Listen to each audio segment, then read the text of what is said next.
आचार्य जी बिल्कुल दूंगा मैं, क्योंकि श्रद्धा की घटना से अगर हम मणिपुर की घटना की तुलना करके क्या हम उस घटना को एक किनारे कर सकते? नहीं नहीं नहीं, गलत, वो भी गलत है, बहुत गलत है। पर ये भी गलत है कि नहीं, पहले बताइए। गलत है, उसका जिक्र भी किया गया। आप जिन बात को उठा रहे हैं उस बात को मीडिया ने बहुत अच्छे से उठाया भी। मीडिया ने पर संसद में उठाया क्या? नहीं उठाया।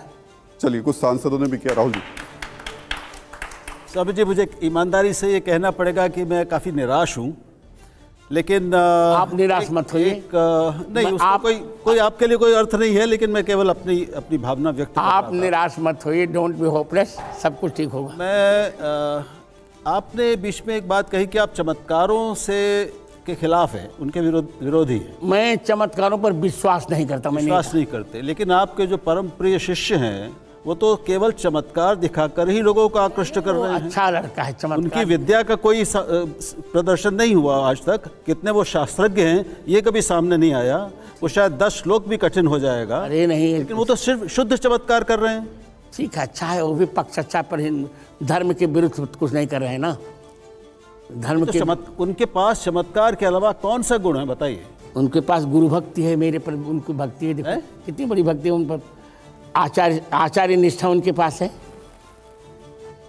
अब चूंकि वो उनके आचार्य आप हैं, वो आपके शिष्य हैं, तो ये तो परस्पर प्रशंसा वाली बात हो गई। मैं प्रशंसा नहीं कर रहा हूँ, मैं असत्य नहीं बोलता। मैं बात तो वही हुई ना। नहीं, ऐसा नहीं। लेकिन आपके उस सुनिए, मेरी बात सुनिए।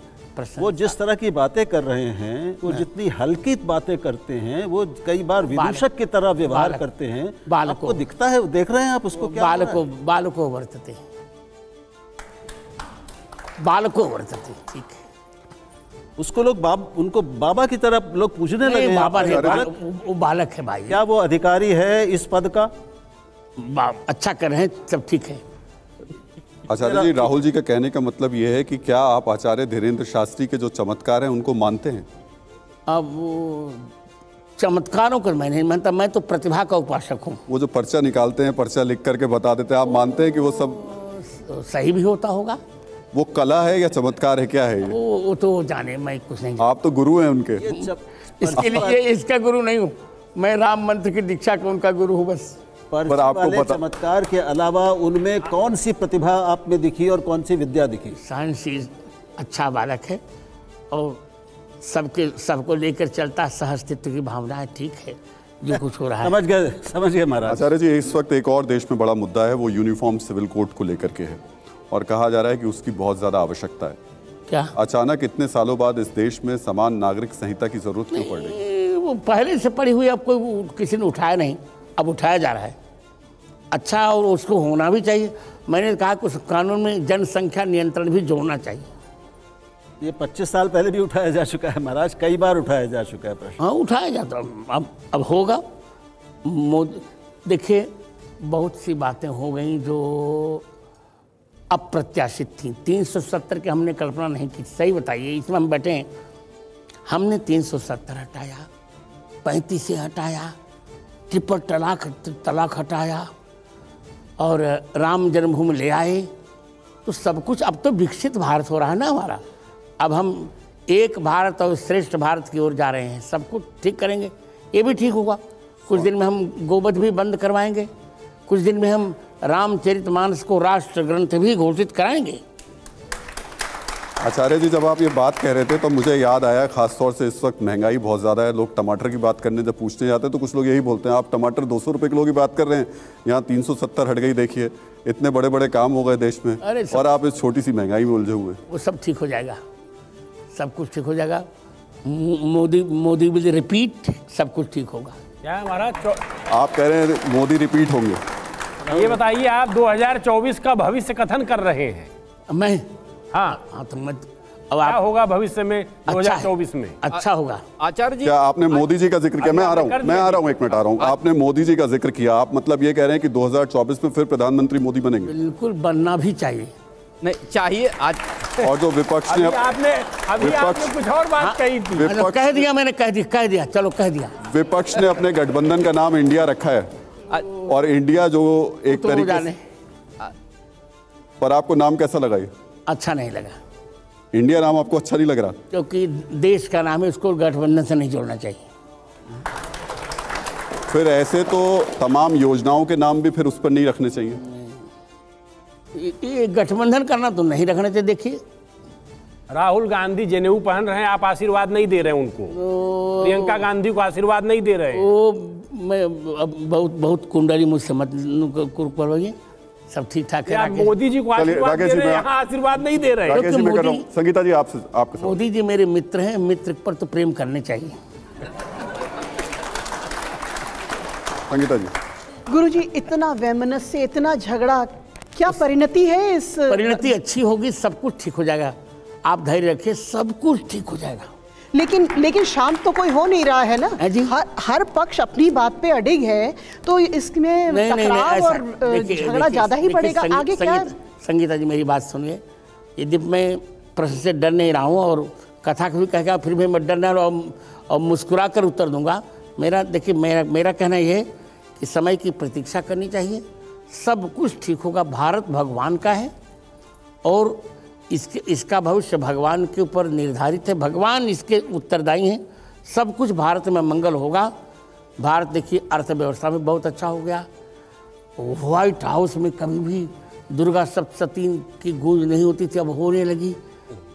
और पूरे विश्व में, मैंने फिजी जाके आया और सिंगापुर, पूरे विश्व में अब रामत्व बुलंदी पर आ रहा है, भारतीयता का सम्मान हो रहा है पूरे विश्व में। अब सब लोग हम लोगों को एक अच्छी दृष्टि देखने लगे, मोदी के नेतृत्व को लोग सराहने लगे। यहाँ तक कि ऑस्ट्रेलिया के प्रधानमंत्री ने उन्हें वास कह डाला। अब क्या चाहिए आपको? हमको तो प्राउड करना चाहिए। महाराज, आपको सुनकर लग रहा है कि भाजपा का प्रवक्ता बोल रहा है, कोई सरकार का प्रवक्ता। ऐसा ये धर्माचार्य के लिए उचित है? नहीं, धर्माचार्य जो उचित हो वही धर्माचार्य शब्द बोलते हैं। आप मुझे बोलने दीजिए, जो कुछ उचित हो वही धर्माचार्य को बोलना चाहिए, चाहे वो किसी का भी हो। क्या वेदव्यास पांडवों के प्रवक्ता थे? पर पांडवों का धर्म था तो धर्म का साथ दे दिया। उस वक्त लोकतंत्र नहीं हुआ करता था महाराज जी। सब लोकतंत्र था। जो नीति कुछ भागो भाई तुम बर जो भय बिसराई। देश संविधान से नहीं चलता था उस वक्त, आजकल संविधान से चल रहा है। संविधान से चलता था। मनुस्मृति आपने पढ़ा, मनुस्मृति का संविधान था भारत में उस समय भी। जिस विषय पर हम लोग चल रहे हैं, आपने कहा कि भारत में बहुत संपन्नता हो रही है, भारत बहुत आगे जा रहा है। यही सब देखकर आपको लग रहा है कि सीमा हैदर पाकिस्तान से यहाँ भारत चली आई, उसको लग रहा है बहुत अच्छी स्थिति बन गई? नहीं, डर लग रहा है। आपको पता है सीमा हैदर के बारे में? सब मुझे पता रहता है। क्या जानकारी है आपके पास में? अब क्या जानकारी, क्या बस ठीक है, जो कुछ हो रहा है ठीक हो रहा है, जानकारी तो ही है। पर यहाँ से एक और लड़की अंजू नाम की, वो पाकिस्तान चली गई। सीमा यहाँ आई है, अंजू वहाँ चली गई और वहाँ उसको खूब पैसा दिया जा रहा है, तोहफे दिए जा रहे हैं, ज़मीनें दी जा रही हैं, फ्लैट दिए जा रहे हैं। यूँ होना ऐसा नहीं चाहिए।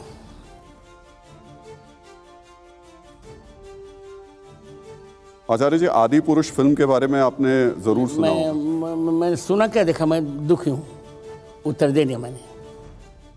मनोज मुंतशिर ने लेकिन माफ़ी मांग ली, फिर भी कुछ लोग कह रहे हैं कि माफ़ नहीं करेंगे। आपको लगता है कि माफ़ कर देना चाहिए अगर कोई व्यक्ति माफ़ी मांगे? हाँ, तो प्रायश्चित्तो भवति शपथ स्वीकृते पातकानाम, पापों के स्वीकार से ही प्रायश्चित्त हो जाता है। माफ़ी करने लायक गलती थी उनकी, आप मानते हैं? नहीं, गलती तो बहुत बड़ी है। आप माफ़ करेंगे उन्हें दिल से? दिल से तो मैं माफ़ नहीं करूँगा, उसे भले माफ़ कर दूँ। जी मद्राचार्य जी, जो मनोज मुंतशिर शुक्ला के लिए आप कह रहे हैं आदि पुरुष के लिए, उन्होंने अपने पक्ष जो कहते हैं ना कि तर्क जो देते हैं, तो उन्होंने कहा कि ऐसा कथावाचक लोग भी मंचों पर कहते हैं, इसी तरह की ऐसा कुछ नहीं कहता कोई। तो क्या ये जो कथा के साथ जो सामान्यीकरण में धर्म और कथा को इस तरह से जोड़ा जाता है, ये उचित है क्या? नहीं, बहुत अनुचित है। और कथावाचक कोई कहता नहीं। हमसे तो उन्होंने कभी चर्चा तक नहीं की। चर्चा करते, एक विषय पर चर्चा की थी, मैंने कह दिया था कि सीता जी का वनवास नहीं हुआ था दूसरा वाला, वो उसमें मत दिखाना। नहीं, आप कह रहे हैं कि स्क्रिप्ट आपको बताई थी उन्होंने? नहीं, केवल एक विषय पर पूछा था, हमको पूरी नहीं बताई थी। मैं झूठ को बोलूं? पर इस फिल्म को लिखते वक्त उन्होंने चर्चा की थी आपसे? नहीं, केवल ये कहा था कि मैं एक रामायण बना रहा हूँ। मैंने कहा रामायण बना रहे हो तो सीता जी का दूसरा वनवास मत दिखाना, वो नहीं है प्रमाण। अब हम क्या समझें कि कितना गलत कर डाला, सुसेन की जगह विभीषण की पत्नी को कर डाला, क्या क्या सब अपने मन से कर डाला। कुछ महाराज जी, आपने इतनी बड़ी बात कह दी इतने सरलता से कि सीता जी का दूसरा वनवास नहीं है। इस पर मेरी इतिहास में आप बड़ा एक प्रसंग है पौराणिक। आप मेरी रामायण का उत्तर आप मुझे खारिज कर रहे हैं। आप मुझे सुनना ही नहीं चाहते तो मैं क्या करूं? पूरा दंडवत प्रणाम करके सुनना चाहता हूं। क्या सुनना चाहते? आप सुन ही नहीं रहे। वाल्मीकि रामायण का उत्तरकांड कैसे आप खारिज कर रहे हैं? आप मेरी एक पुस्तक है सीता निर्वासन एवं संभोग नहीं, कल आप ले आइएगा मेरे यहाँ से या किसी से मंगवा लीजिए। वाल्मीकि रामायण में पहले 6 ही कांड थे, उत्तरकांड नहीं था, केवल 6 कांड थे। वाल्मीकि प्रेस को चिट्ठी लिखी और कहिए इसको बाहर करो और वाल्मीकि रामायण का संशोधित पाठ प्रकाशित करो। हमने चिट्ठी लिखी पर वो माने तब ना। अरे जगत गुरु की बात नहीं मान रहे? नहीं मानते। क्यों नहीं मानेंगे? हमने राम सब शंकराचार्य सुनिए रामचरितमानस में भी मैंने लिखी, 4200 गलतियां उन्होंने की थी, पुरानी प्रतियों को नहीं देखा था। जब उन्होंने नहीं माना तो हमने अलग से संपादन किया, फिर उन लोगों ने मुकदमे मेरी विजय हुई। लेकिन आपने तो उसे वापस ले लिया ना, आपने रामचरितमानस को संशोधित किया था जी। नहीं, 400 साल पहले जो गोस्वामी तुलसीदास जी लिख गए थे। आपको मेरा दुर्भाग्य है कि आप समझ नहीं पा रहे संपादन और संशोधन का अंतर। मैंने संपादन किया है, संशोधन नहीं। एक चीज़ और आपको बता देता हूं तमाम दर्शकों को और आप लोगों को कि जिस वक्त अयोध्या राम जन्मभूमि को लेकर के पूरा मुकदमा चल रहा था, उस समय आचार्य जी की गवाही हुई थी और उसमें तुलसी दोहावली को लेकर के जो आचार्य जी ने कहा, उससे वो केस पूरी तरीके से कहते हैं एकदम से टर्न हो गया था। वो ज़रूर आप जानकारी दे दीजिए एक बार आचार्य जी। मैं तुलसी दोहा शतक एक गोस्वामी जी का ग्रंथ है, उसमें उन्होंने स्पष्ट लिखा है, राम जन्म महि मंदिर ही तोर मसीत बनाए, बहु हिंदुन जौनन हती तुलसी की नहीं हाय। 15 दोहे पूरा कंठस्थ है मुझे, सब मैंने कोर्ट में उपस्थित किया था।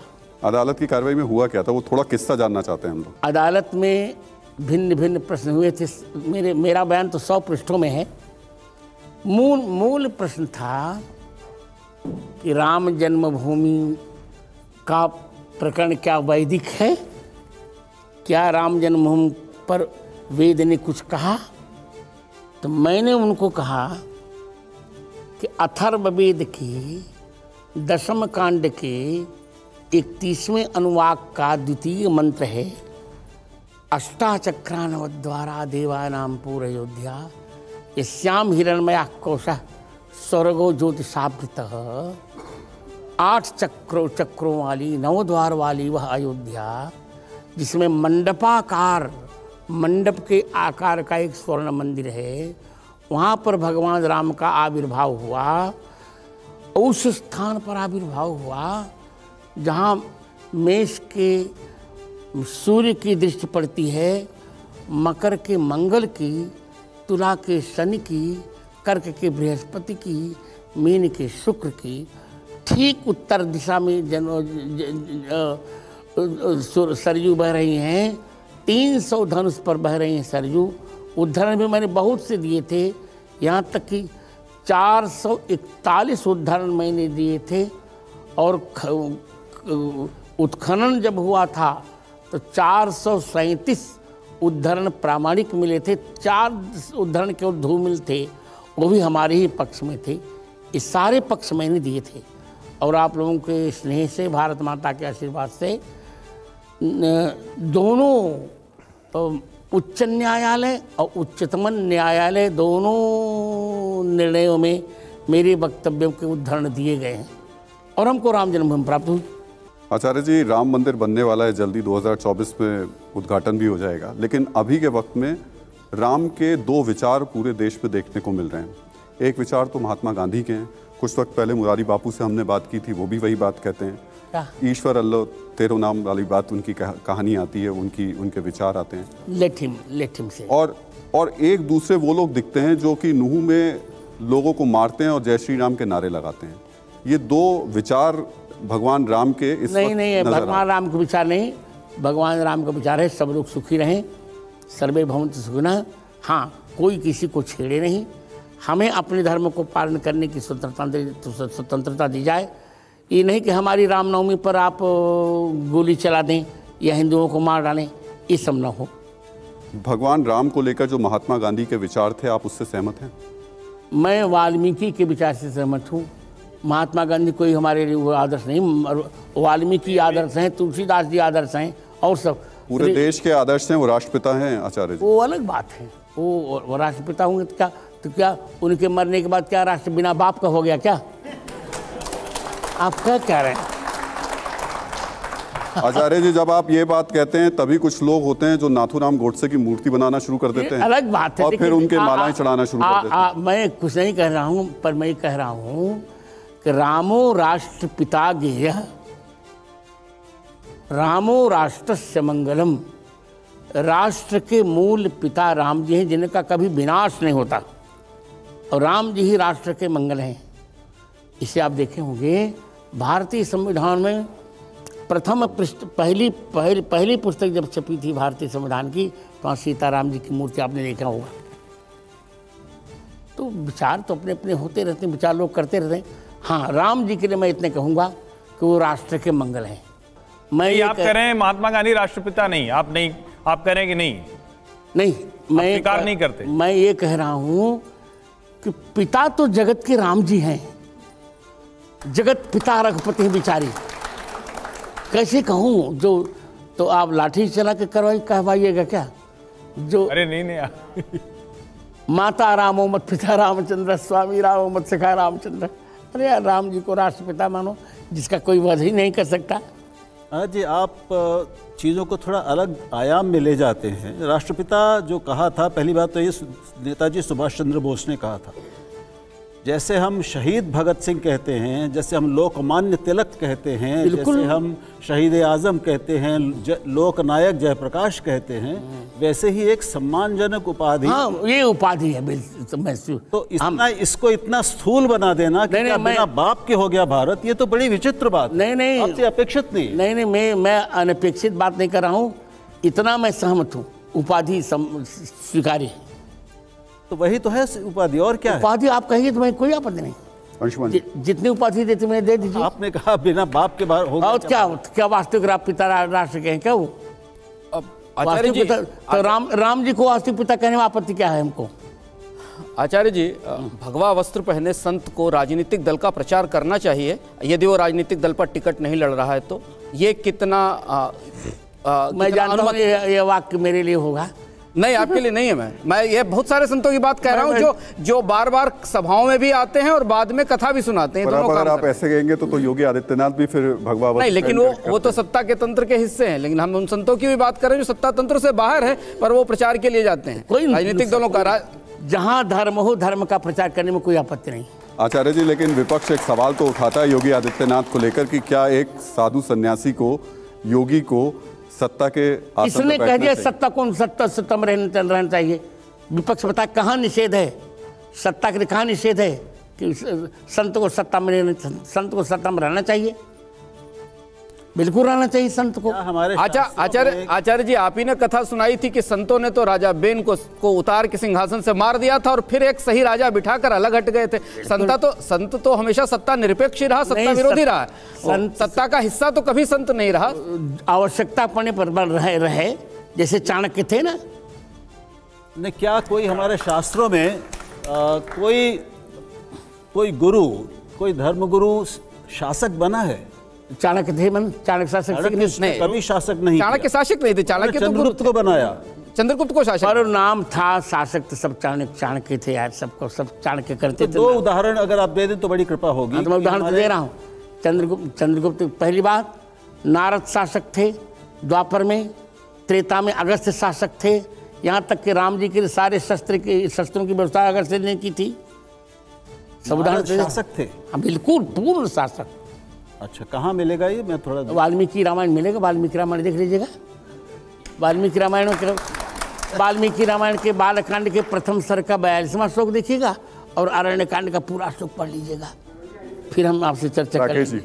नहीं, ठीक बात है। राजा हरिश्चंद्र को विश्वामित्र जी ने वन भेज दिया, काशी भेज दिया था और राज्य सत्ता अपने हाथ में ले ली थी। सभा समिति शासन करती थी। महाराज जी, हम ये कह रहे हैं कि देश की बड़ी समस्या जनसंख्या नियंत्रण आप कह रहे हैं। जी देश में 18%, 16%, 20% आबादी ऐसी है जिसके साथ संवाद और निरंतर समन्वय की बड़ी आवश्यकता है। और आप हिंदू धर्म के महानतम धर्माचार्य हैं, रामानंदाचार्य हैं। गुरु हैं जगतगुरु अगर रामानंदाचार्य। समन्वय का रास्ता क्या है, भविष्य क्या है हमारा? सहिष्णुता। अभी के जीवन व्यवहार के लिए अभी जिस तरह की स्थिति है उसमें आप क्या कहेंगे? राम के जीवन सिय राम मैं सब जग जानी, करो प्रणाम जोर जुग पानी।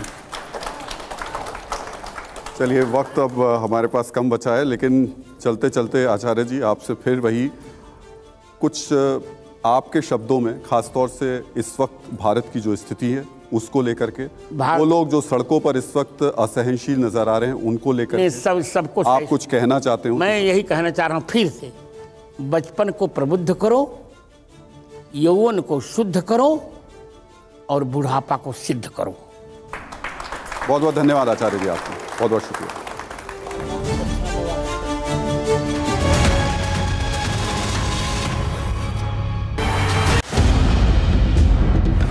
जोरदार तालियों से स्वागत कीजिए तुलसी पीठाधीश्वर जगत गुरु राम भद्राचार्य जी का। ज्ञानवापी, उसके बाद मथुरा, उसके बाद किसी को ताजमहल नजर आता है, कोई को तो ज्ञानवापी तो हमारा जन्म सिद्ध अधिकार भी है, कर्म सिद्ध अधिकार भी है और धर्म सिद्ध अधिकार भी है ज्ञानवापी। मतलब आप कह रहे हैं कि इसके बाद मथुरा का नंबर आने वाला है? निश्चित तो तय हो चुका। स्वामी प्रसाद मौर्य ने एक नया विवाद खड़ा कर दिया और या तो सठिया गए। विपक्ष ने अपने गठबंधन का नाम इंडिया रखा है, वो नाम कैसा लगा ये? अच्छा नहीं लगा। मनोज मुंतशिर ने लेकिन माफी मांग ली, फिर भी कुछ लोग कह रहे हैं कि माफ नहीं करेंगे। आपको लगता है कि माफ कर देना चाहिए? नहीं, गलती बहुत बड़ी। क्या आप आचार्य धीरेन्द्र शास्त्री के जो चमत्कार हैं उनको मानते हैं?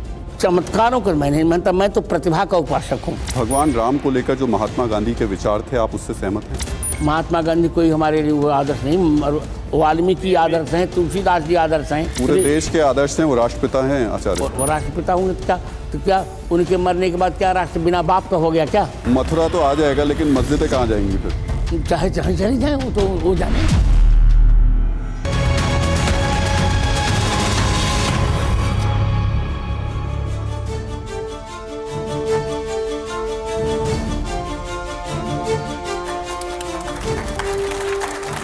नमस्कार, हमारी इस खास पेशकश में आप सभी का स्वागत है। सनातन धर्म में राम जीवन के मानक हैं, राम त्याग हैं, राम करुणा है, राम शौर्य है, राम ही मर्यादा है, राम ही नीति है, राम ही सत्य है, राम ही वचन है। विष्णु में भी राम है, शिव में भी राम है। बाबा तुलसी कह गए हैं कि कहो कहाँ लगी नाम बड़ाई, राम न सकही नाम गुण गाई। यानी राम के नाम का गुण तो खुद श्री राम भी नहीं बता सकते। आज के समाज में, आज के विवादों में, आज की राजनीति में, आज के संघर्षों में राम के आदर्श विचार क्या हैं, ये आज हम उनसे पूछने वाले हैं जिन्हें आज का तुलसी कहा जाता है। जोरदार तालियों से स्वागत कीजिए तुलसी पीठाधीश्वर जगत गुरु राम भद्राचार्य जी का। आचार्य जी प्रणाम, बहुत बहुत स्वागत है आपका। और इस संवाद में मेरे साथ 5 संपादक भी हैं। राहुल देव जी हैं, हर्षवर्धन जी हैं, अंशुमन जी हैं, राकेश जी हैं और संगीता जी हैं। तो ये संवाद शुरू मैं करूं, बहुत सारे मुद्दों पर आपसे मुझे बात करनी है। आप निसंकोच प्रश्न कीजिए।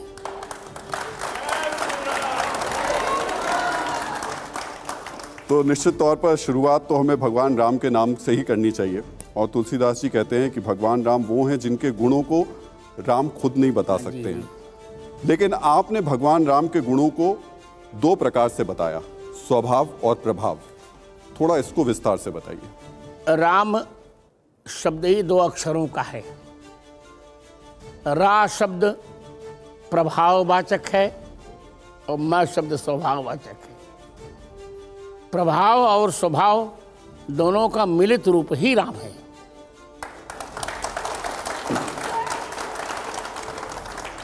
आचार्य जी, राम और रावण, जब हम इन 2 शब्दों को जोड़ते हैं या आमने सामने रखते हैं, रावण जिसके अंदर इच्छाएं भरी हुई हैं और राम जो उससे परे हैं, अब हम इन इच्छाओं की जब बात करते हैं तो राम से जुड़े लोग या राम भक्त, क्या उन्हें भी इच्छाओं से परे होना चाहिए?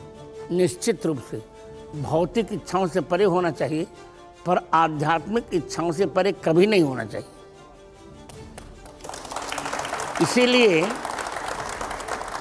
इसीलिए रामचरितमानस जी के बालकांड के दोहा क्रमांक 193 में गोस्वामी जी ने कहा, निज इच्छा निर्मित तनु माया गुण गोपाल। आपने बहुत अच्छी बात कही कि भौतिक नहीं होना चाहिए, आध्यात्मिक होना चाहिए इच्छाओं को। लेकिन आज के वक्त में भौतिक ही भौतिक दिखाई दे रहा है। राम के नाम पर सियासत हो रही है, राम के नाम पर हिंदू राष्ट्र की बात हो रही है, ऐसा राम है, के नाम पर लड़ाई हो रही है। ऐसा है, जो श्री राम को नहीं जानते हुए ऐसा कर रहे हैं। मेरी दृष्टि में रा शब्दाद राष्ट्रमित्युक्तम, माँ शब्दाद मंगलम स्मृतम। रा का अर्थ है राष्ट्र और माँ का अर्थ है मंगल। राम ही इस राष्ट्र के मंगल हैं। जो लोग सियासत कर रहे हैं, झगड़े कर रहे हैं, वे राष्ट्र का मंगल नहीं चाह रहे हैं। इसे संस्कृत में भी यदि राम शब्द की व्याख्या की जाए तो रा धातु का अर्थ है दान, माँ का अर्थ है मंगल। राति मंगलम यह स राम।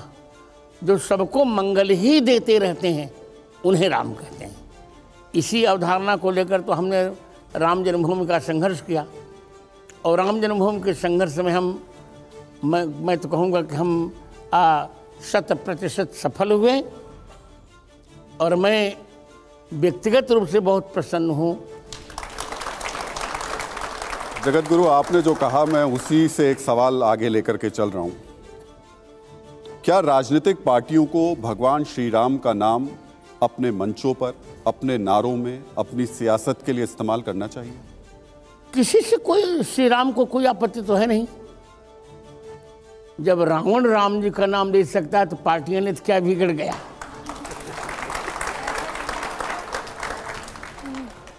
पर अगर उस नाम के जरिए लोगों को बांटने का काम हो जाए, वो नहीं, ऐसा नहीं होता, जरिया बना लिया, ऐसा नहीं होगा, ऐसा नहीं होगा। लोग समझ नहीं पा रहे हैं। राम के नाम से कभी बांटा जा ही नहीं सकता, क्योंकि श्री राम के जीवन का व्यक्तित्व ही रहा है बंटे हुए लोगों को जोड़ना।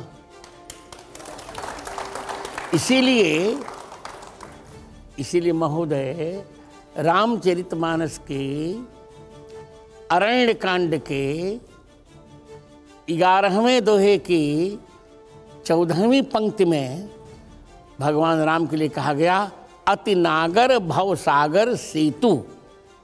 और भगवान राम सेतु हैं। सेतु बंटे हुए दो भागों को एक में मिलाता है, दो किनारों को मिलाता है। तो राम तो कभी बांट ही नहीं सकते। जो राम के नाम पर बांटने की बात कर रहे हैं, उनकी मूर्खता को मैं प्रणाम करता हूं।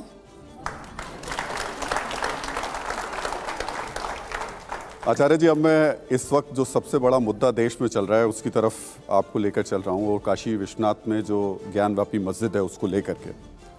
अब ये जो मुद्दा है, इसे लेकर सियासत हो रही है या ये वाकई सनातन की जरूरत है? नहीं, आवश्यकता है, सनातन धर्म की आवश्यकता है। क्योंकि देखिए, मैंने स्वयं ने वाराणसी में पढ़ा है।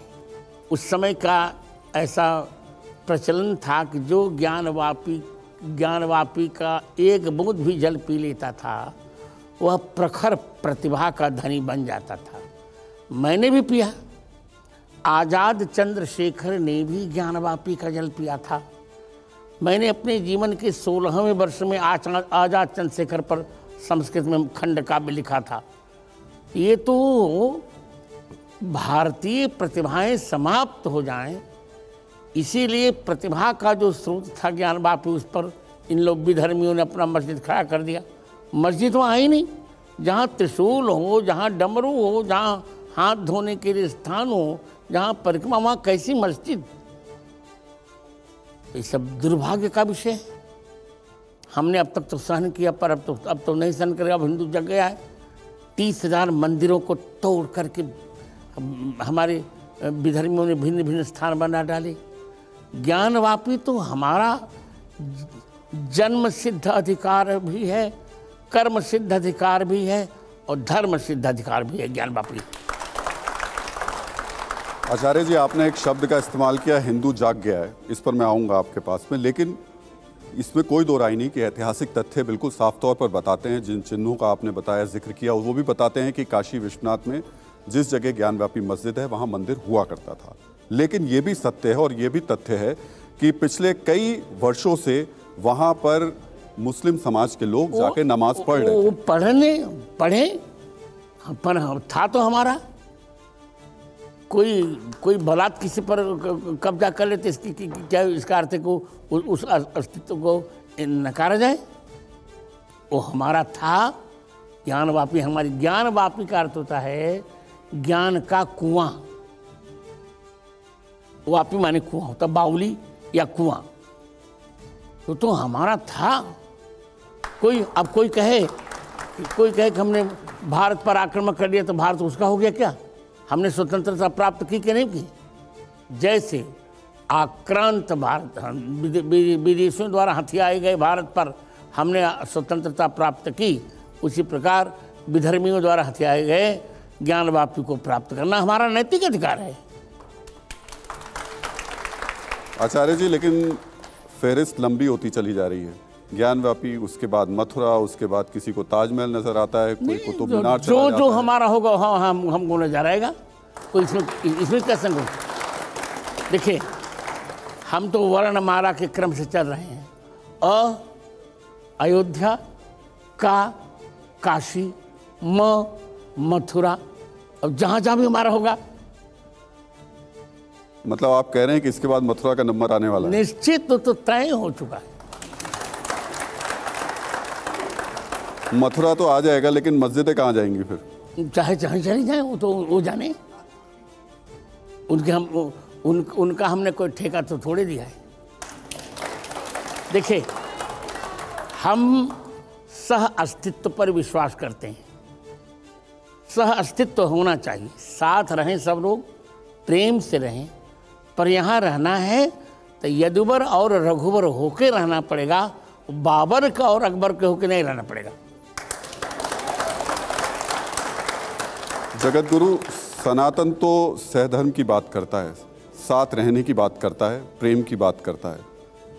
हमारे देश संविधान से चलता है और संविधान सबको अपने धर्मों का पालन करने की भी स्वतंत्रता देता है। सबको अपने धर्म के पालन की स्वतंत्रता है, पर किसी के धर्म को नष्ट करके किसी को पालन करने की स्वतंत्रता नहीं है। चंद्रमा को उदित होने की स्वतंत्रता है, पर तारागणों को नष्ट करके उदित होने की चंद्रमा को स्वतंत्रता नहीं दे सकती। रहीमन राज सराहिए सुषम सुखद जो होए, कहा बापुरो भानु जो तपो तरियन खोए।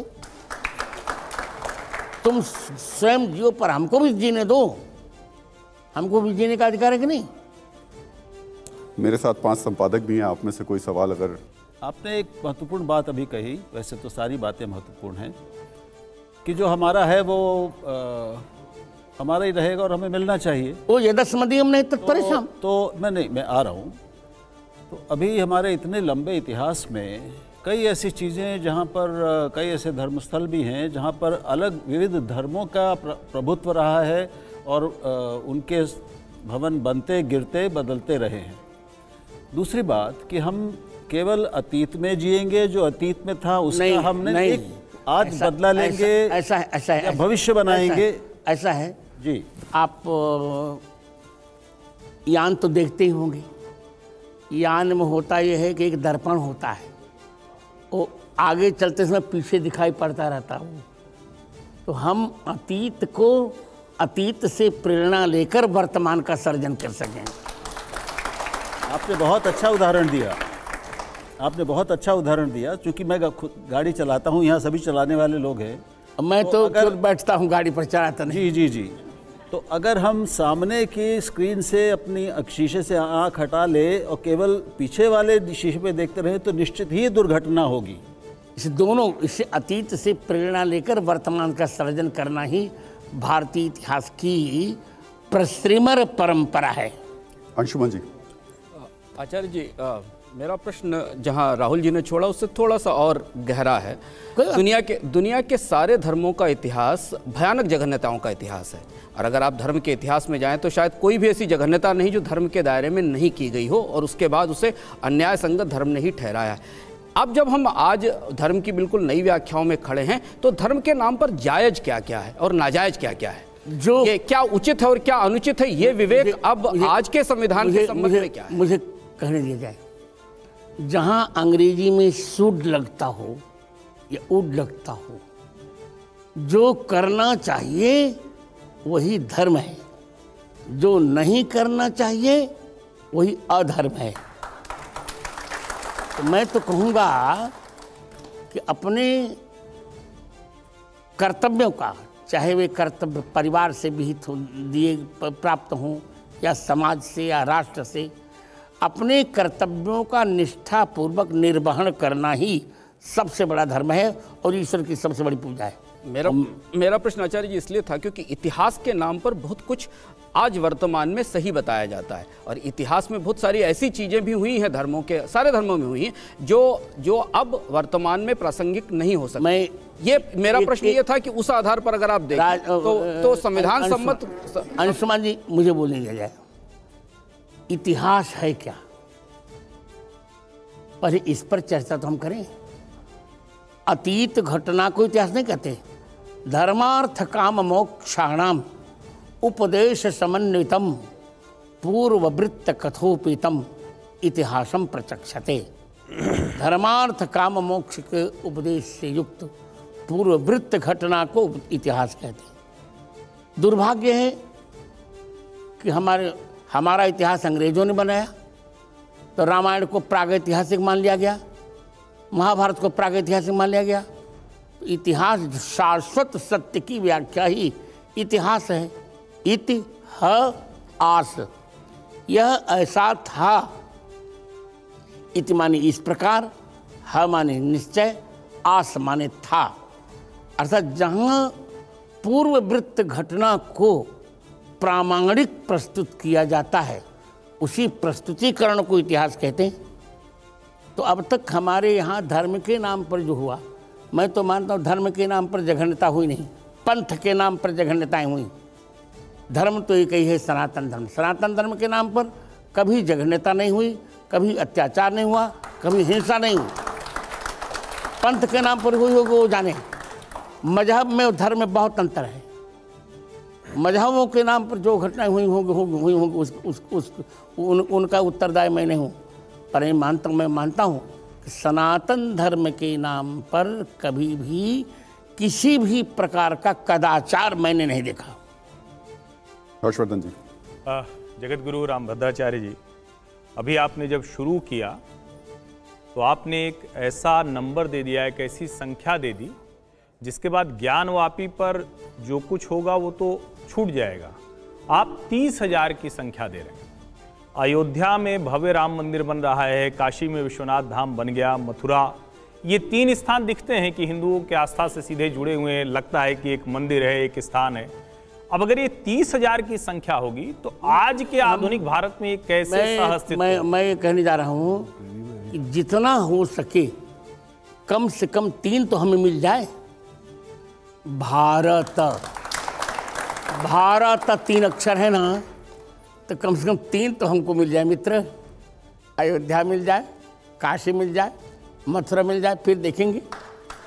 नहीं जगत गुरु, इसमें थोड़ा सा ये लोगों के मन में भी रहता है और कई बार ये चर्चा में भी आता है कि इन 3 स्थानों पर क्या हिंदू जो धर्म गुरु हैं, शंकराचार्य हैं, आप जैसे जगत गुरु हैं, उनकी तरफ से क्या कोई भरोसा जाएगा कि ये 3 स्थान हैं, इसके बाद हम बात नहीं करेंगे? क्या तो, नहीं करना चाहिए? वो तो परिणाम बताएगा, पहले 3 मिल जाए फिर हम बताएंगे। जगत गुरु, लेकिन यहाँ मेरा सवाल आपसे ये है कि आप कह रहे हैं ये 3 मिल जाएं, लेकिन कुछ वक्त पहले आरएसएस प्रमुख मोहन भागवत ने कहा था कि अयोध्या हो गया बस, अब काशी और मथुरा की बात नहीं। मैं उनकी बात नहीं करता, क्योंकि मैं इस समय धर्माचार्य के मार्ग से चर्चा कर रहा हूँ, और मोहन भागवत धर्माचार्य नहीं है।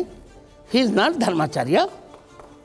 एक 1900 सर मैं एक बस कंटिन्यू कर लूँ, इसमें 1991 का एक कानून भी है देश में, प्लेसेस ऑफ वर्शिप एक्ट, और वो कहता है कि 15 अगस्त 1947 से पहले अयोध्या को छोड़कर जो धार्मिक स्थल जिस जगह पे है वो वैसे ही रहेगा, उसी स्वरूप में रहेगा। ऐसा नहीं है, कानूनों में परिवर्तन भी होते रहे हैं। भारतीय संविधान में ही लगभग 126 27 परिवर्तन हुए हैं। जो हमारा है शाश्वत वो हमें मिलना चाहिए। ज्ञान, सुनिए मेरी बात सुनिए, ज्ञानवापी भारतीय प्रतिभा का पुंज है और मथुरा गीता गायक की जन्मस्थल, ये तो हमको चाहिए ही चाहिए। इस पर समझौते का प्रश्न ही उठता। जैसे शंकराचार्य होते हैं उसी अधिकार से मैं भी जगत गुरु हूँ। भारत में 6 जगत गुरु हैं और 6 के समान अधिकार होते हैं, चाहे वो शंकराचार्य हो, चाहे रामानुजाचार्य हो, चाहे मैं रामानंदाचार्य, चाहे मध्वाचार्य, चाहे निम्बार्काचार्य। तो हम उस एक धर्माचार्य के अधिकार से ये कह सकेंगे कि जो हमारा है कम से कम 3 हमें मिल जाए। इसके बाद हम प्रयास करेंगे, उतना हम करेंगे जिससे भारत की अखंडता बनी रहे, भारत का अस्तित्व बना रहे, भारत में कटुता न हो, पर 3 तो हमें मिल जाए। जगत गुरु जी, जो आप कह रहे हैं उस हिसाब से तो फिर इस कानून को हटाना पड़ेगा। आप इस कानून को हटाने की मांग कर रहे हैं? हम तो बहुत कुछ मांग करेंगे। हम तो यही चाहते हैं कि जो कानून में इंडिया दैट इज भारत, यही गलत है। हम तो कहेंगे भारत दैट इज इंडिया। क्या आप हिंदू राष्ट्र से भी सहमत हैं? वो बनना चाहिए, सब कुछ बनना चाहिए। जो हिंदुस्तान है तो हिंदू राष्ट्र बनना चाहिए। मैं पत्रकार महोदय हिंदुस्तान नहीं बोल रहा हूँ जानकर, मैं हिंदुस्तान बोल रहा हूँ। हिंदुस्तान है तो हिंदू। वैसे हमारे शास्त्रों में तो हिंदू शब्द नहीं है, बहुत किसने कहा? भारत। किसने कहा? गुरु जी, जगत गुरु जी, एक मैं पहले मैं बोलूं। मैं आपको ये बता रहा हूँ, शुक्ल यजुर्वेद की कौथुमी संहिता में एक मंत्र आया है जिसको माध्यान्दिनी शाखा में, धैर्य से सुनिए मेरी बात, जिसको माध्यान्दिनी शाखा में कहा गया मधुबातारितायते मधुक्षरन्ते सिंधवः। तो वहाँ आया है मधुबातारितायते मधुक्षरन्ति हिंदवः। तो जहाँ सिंधवः है वहाँ हिंदवः भी आया है। सुमेरु तंत्र में भी हिंदू शब्द आया है, हिंदू शब्द आया है। हिमाचलम समारभ्य यावदिंदु सरोवरम तत्रस्था जनता यातु सा हिंदू रीति कथ्यते।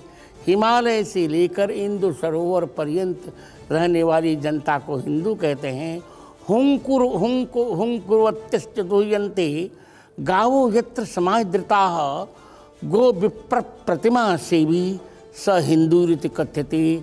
जहाँ हिंकार करती हुई गौएं दुही जाती हैं उसे हिंदू कहते हैं। हिंसा च दूयते यत्र सदा चरण तत्परः गो विप्र प्रतिमा तुलसी प्रांगणे यस्य स हिंदू रीति कथ्यते। जहाँ हिंसा की निंदा की जाती है, जहाँ जिसके आंगन में गौ तुलसी का बिरवा हो वो हिंदू है। हिनस्ति भावनाम यातु हीनाम प्रसवतो मुदा रामकृष्णार्चकोजश्च स हिंदू कथ्यते। हिंदू शब्द के लिए कम से कम सैकड़ों श्लोक दिए गए सुमेरु तंत्र में। अब जिसको पढ़ना ही नहीं है, हमारी अवधी भाषा में करिया अक्षर भैंस बराबर सुनना जैसन पढ़वा, तो उसको कहने दिया जाए। आचार्य जी, लेकिन अब यहाँ मेरा सवाल ये है कि हिंदू राष्ट्र बनेगा और जो आजकल नए लोग आए हैं सामने, सड़कों पर आते हैं हिंदू राष्ट्र लेकर के, हिंदू राष्ट्र बनाएंगे, वो कहते हैं बाकी सब पाकिस्तान चले जाएं। हिंदू राष्ट्र बनेगा तो मुसलमान कहाँ जाएंगे? पहली बात, मजहब के आधार पर बटा था यह देश। पहली बात, इनको चला जाना चाहिए था, नहीं गए। अब यहाँ रहें, पर यदुबर और रघुबर के होके रहें, बाबर के होके न रहें। वंदे मातरम तो इनको कहना पड़ेगा। आप कह रहे हैं अपना धर्म परिवर्तन कर लें? आप कह रहे हैं धर्म परिवर्तन? नहीं, मैंने कभी नहीं कहा धर्म परिवर्तन करें। वे करवा रहे हैं। लव जिहाद के नाम पर वे हजारों हिंदू लड़कियों का सील भंग कर रहे हैं। वे सब कर रहे हैं, हम नहीं कर रहे हैं। आप जानते हैं लाभ ब्याज पे नाम पर कितना कितना हुआ, क्या क्या नहीं हो रहा है। अभी नौ में क्या हुआ, अभी श्रद्धा के 32 टुकड़े कर 35 टुकड़े कर डाले गए, तब तो किसी पत्रकार की जू नहीं दूंगी। अत्याचार की पराकाष्ठा हो गई, मानवता का खून हठात पिया जा रहा है, तब तो किसी पत्रकार ने कुछ नहीं कहा। तो पत्रकार की परिभाषा है जो कुछ कहो वास्तविक और निष्पक्ष होकर कहना चाहिए। आचार्य जी, आपके एक शिष्य हैं धीरेन्द्र शास्त्री, हाँ, वो भी अपने मंचों से कहते हैं कि भारत तो छोड़िए, मैं पाकिस्तान को भी हिंदू राष्ट्र बना दूंगा अगर आप। कौन गड़बड़ करते, कहने जी अच्छा तो है बन जाए, लेट हिम से, तो बालक है, कहने दीजिए। पर ये बताइए आचार्य कि देश संविधान से चलेगा या आचार्य धीरेन्द्र शास्त्री के इन बयानों से चलेगा? नहीं, संविधान से चलेगा, सब कुछ ठीक होगा, चिंता मत करिए। संविधान कभी कभी संविधान बयानों का भी अनुगमन करने लगता है, चिंता की ऐसी कोई बात नहीं। एक महाराज जी 2-3 प्रश्न है। चलिए 2-3 प्रश्न है कि हैं? लाखों लोग आपको सुन रहे हैं, देख रहे हैं। जी। आप जगत गुरु हैं। मैं हूँ निर्भ्रांत। जगत में मुसलमान है कि नहीं है? बिल्कुल है। फिर जगत गुरु सुनिए, गुरु का अर्थ होता क्या है? गु शब्दस्तंधकार स्यात्, रु शब्दस्तन निरोधकृत। हृदय की कुंठा को जो मिटा दे वही जगत गुरु है। तो मेरे वक्तव्य से मुसलमानों को भी हृदय की कुंठा मिटा लेनी चाहिए। एक दूसरा मुद्दा ये है, अभी 3-4 महीने पहले एक बैठक हुई देवबंद में, वहाँ मौलाना अरशद मदनी साहब ने एक बहुत अच्छी बात कही, एकता की बात कही। उन्होंने कहा कि जो अल्लाह है और जो ओंकार है, ये दोनों में दार्शनिक रूप से एकता है। इस पर आप क्या कहना चाहते हैं? मैं सुनना चाहता हूँ, समझना चाहता हूँ, क्योंकि मंच पर विवाद खड़ा हो गया। मैं तो ये नहीं कहना चाहता, मैं यही कह रहा हूँ कि ओंकार शब्द शास्त्रीय है। अब अल्लाह शब्द उनका कहाँ से शास्त्रीय हो तो वो जाने। अच्छा, ओंकार बड़े कि राम बड़े? दोनों एक। राम का पर्यायवाची ओंकार, ओंकार का पर्यायवाची राम। महाराज जी बस रुक जाइए। निराकार ओंकार मूलम तुरीयम। आप मुझे बोलने देंगे तो मैं बताऊं। अब प्रश्न तो आप सुन लेंगे तब ना। मैंने सुन लिया। नहीं, अभी कहाँ सुना? मैंने सुन लिया भाई। निराकार नहीं किया मैंने भी प्रश्न।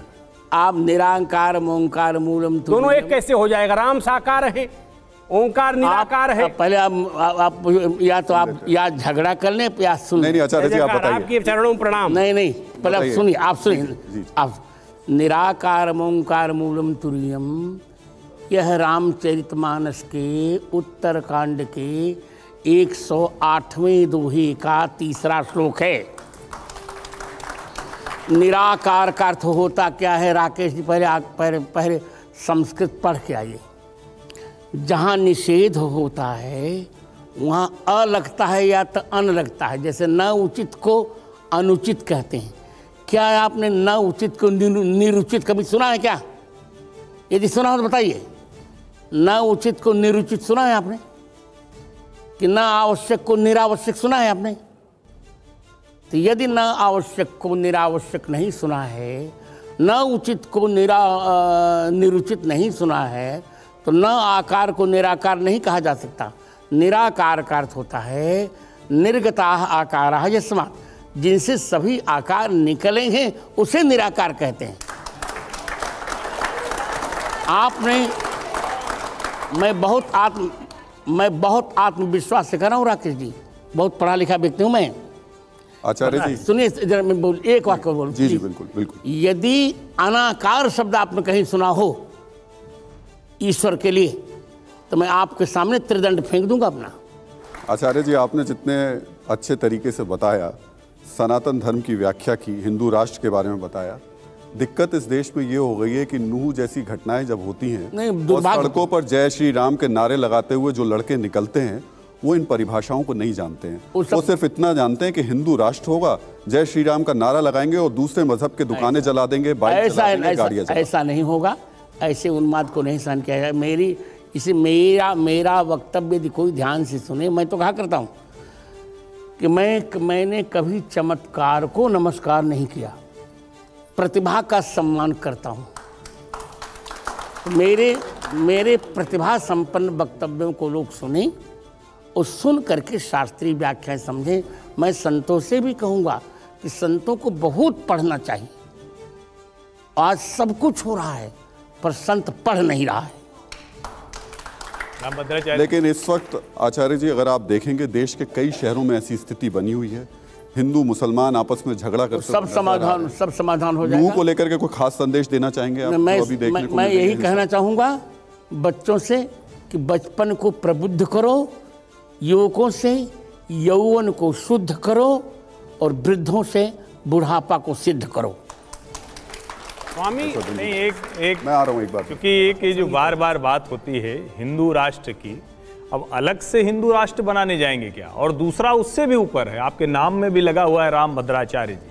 हम लोग भी अवध के लोग हैं, राम राम सब जानते हैं। और क्या कहें? और राम राज्य की जब कल्पना करते हैं तो 2 चौपाई की लाइन है, दैहिक दैविक भौतिक तापा राम राज नहीं काहू व्यापा। और उसके आगे भी है कि सब नर करहीं परस्पर प्रीति चलहीं स्वधर्म निरत श्रुति नीति। ये आपको दिख रहा है क्या? कैसे हो? पूरा दिख रहा है। यही स्वधर्म है, हिंदुत्व ही स्वधर्म है जो हिमालय के समान स्थिर हो। सुनिए मुझे बोलने दिया जाए। मैं आता हूँ संगीता जी, एक सवाल आपसे। जो हिमालय के समान स्थिर हो और इंद्र माने चंद्रमा के समान सबको अमृत बांटते, यही तो हिंदुत्व है, यही तो भारतीयता है, यही स्वधर्म है। हमारे कुरानों में 33 बार कहा गया काफिरों को काट डालो। हमारे यहाँ कहा गया वसुधैव कुटुम्बकम मां हिंसा सर्वभूतानि, किसी की हिंसा मत करो। ये क्यों नहीं देखते आप? हमारा स्वधर्म यही है। पर मान लो कहीं हमारी बहन बेटियों की इज्जत को लूट रहा हो, तब अहिंसा परमो धर्म रटेंगे, गलत बात। तब तो अहिंसा परम अधर्म, तब कहेंगे अत्याचार हिंसा न करना सबसे बड़ा अधर्म है। आचार्य जी जब आप ये बात बोलेंगे ना तो नूह में हो सकता है रात में फिर और कुछ लोग तलवारें लेकर निकल पड़े कि ये तो कह रहे हैं कि ऐसे वक्त में हिंसा जो है वो अधर्म नहीं है। कितना सहन करें, कितना सहन करें? कब कह लगी सहो रहो मन मारे, नाथ साथ धनु हाथ हमारे। हम सबको सहिष्णुता करें, सब लोग सहन करें। अभी सहन करने के समय है, थोड़ा सा संयम बरतें, सब कुछ ठीक हो जाएगा। संगीता जी। जगतगुरु जी, लगातार लगभग ये आरोप लगता रहता है कि पिछले 1 दशक में हिंदू जो है वो बड़ा उग्र हो गया है। क्या हो गया? उग्र? बिल्कुल उग्र नहीं हुआ। आप लगातार नहीं, अपने अधिकार को बेटी, अपने अधिकार को मांगना उग्रता नहीं है। नहीं, मेरा सवाल अपने अधिकार को मांगना उग्रता नहीं है। याचना नहीं, अब रण होगा, संग्राम महाभीषण होगा। अपने अधिकार को मांगना उग्रता नहीं है। अपने अधिकार को ना मांगना यही नपुंसकता है। हाँ, हिंदू अब थोड़ा हिंदू में पौरुष जग गया है, उग्र नहीं हुआ। आचार्य जी, मैं थोड़ा सा सवाल हो सकता है आपको अजीब लगे, लेकिन स्थिति ये है कि अगर कोई अजीब लगता ही नहीं, अगर हिंदू ऐसे जग गया है तो उधर वाले कहते हैं कि हम सर तन से जुदा कर देंगे। वो भी अपने धर्म को लेकर उतने ही उत्तेजित नजर आते हैं। जो कुछ होगा तब निर्णय होने दीजिए हमारा, उनका क्या करें। तो फिर देश में कैसे होगा? कानून चलेगा या यही कानून चले? कानून वालों को चाहिए कि उनको भी समझाएं। लव जिहाद पर क्यों नहीं रोक लगा रहा कानून? क्यों हिंदू लड़कियों को फंसाया जा रहा है? क्यों ऐसा कुछ नहीं? हमको तो सिखाया जाता है कि आप सहनशील बनो, उनको कोई कुछ नहीं कहता। दोनों को हम स्वीकार कर, इसे हम चाह रहे हैं। हम इसे चाह रहे हैं कि समान नागरिक संहिता भी हो और समान नागरिक संहिता के साथ साथ जनसंख्या का नियंत्रण भी हो। आचार्य जी, हो सकता है 23 अगस्त को हमारा चंद्रयान जो है वो चंद्रमा पे उतर जाए।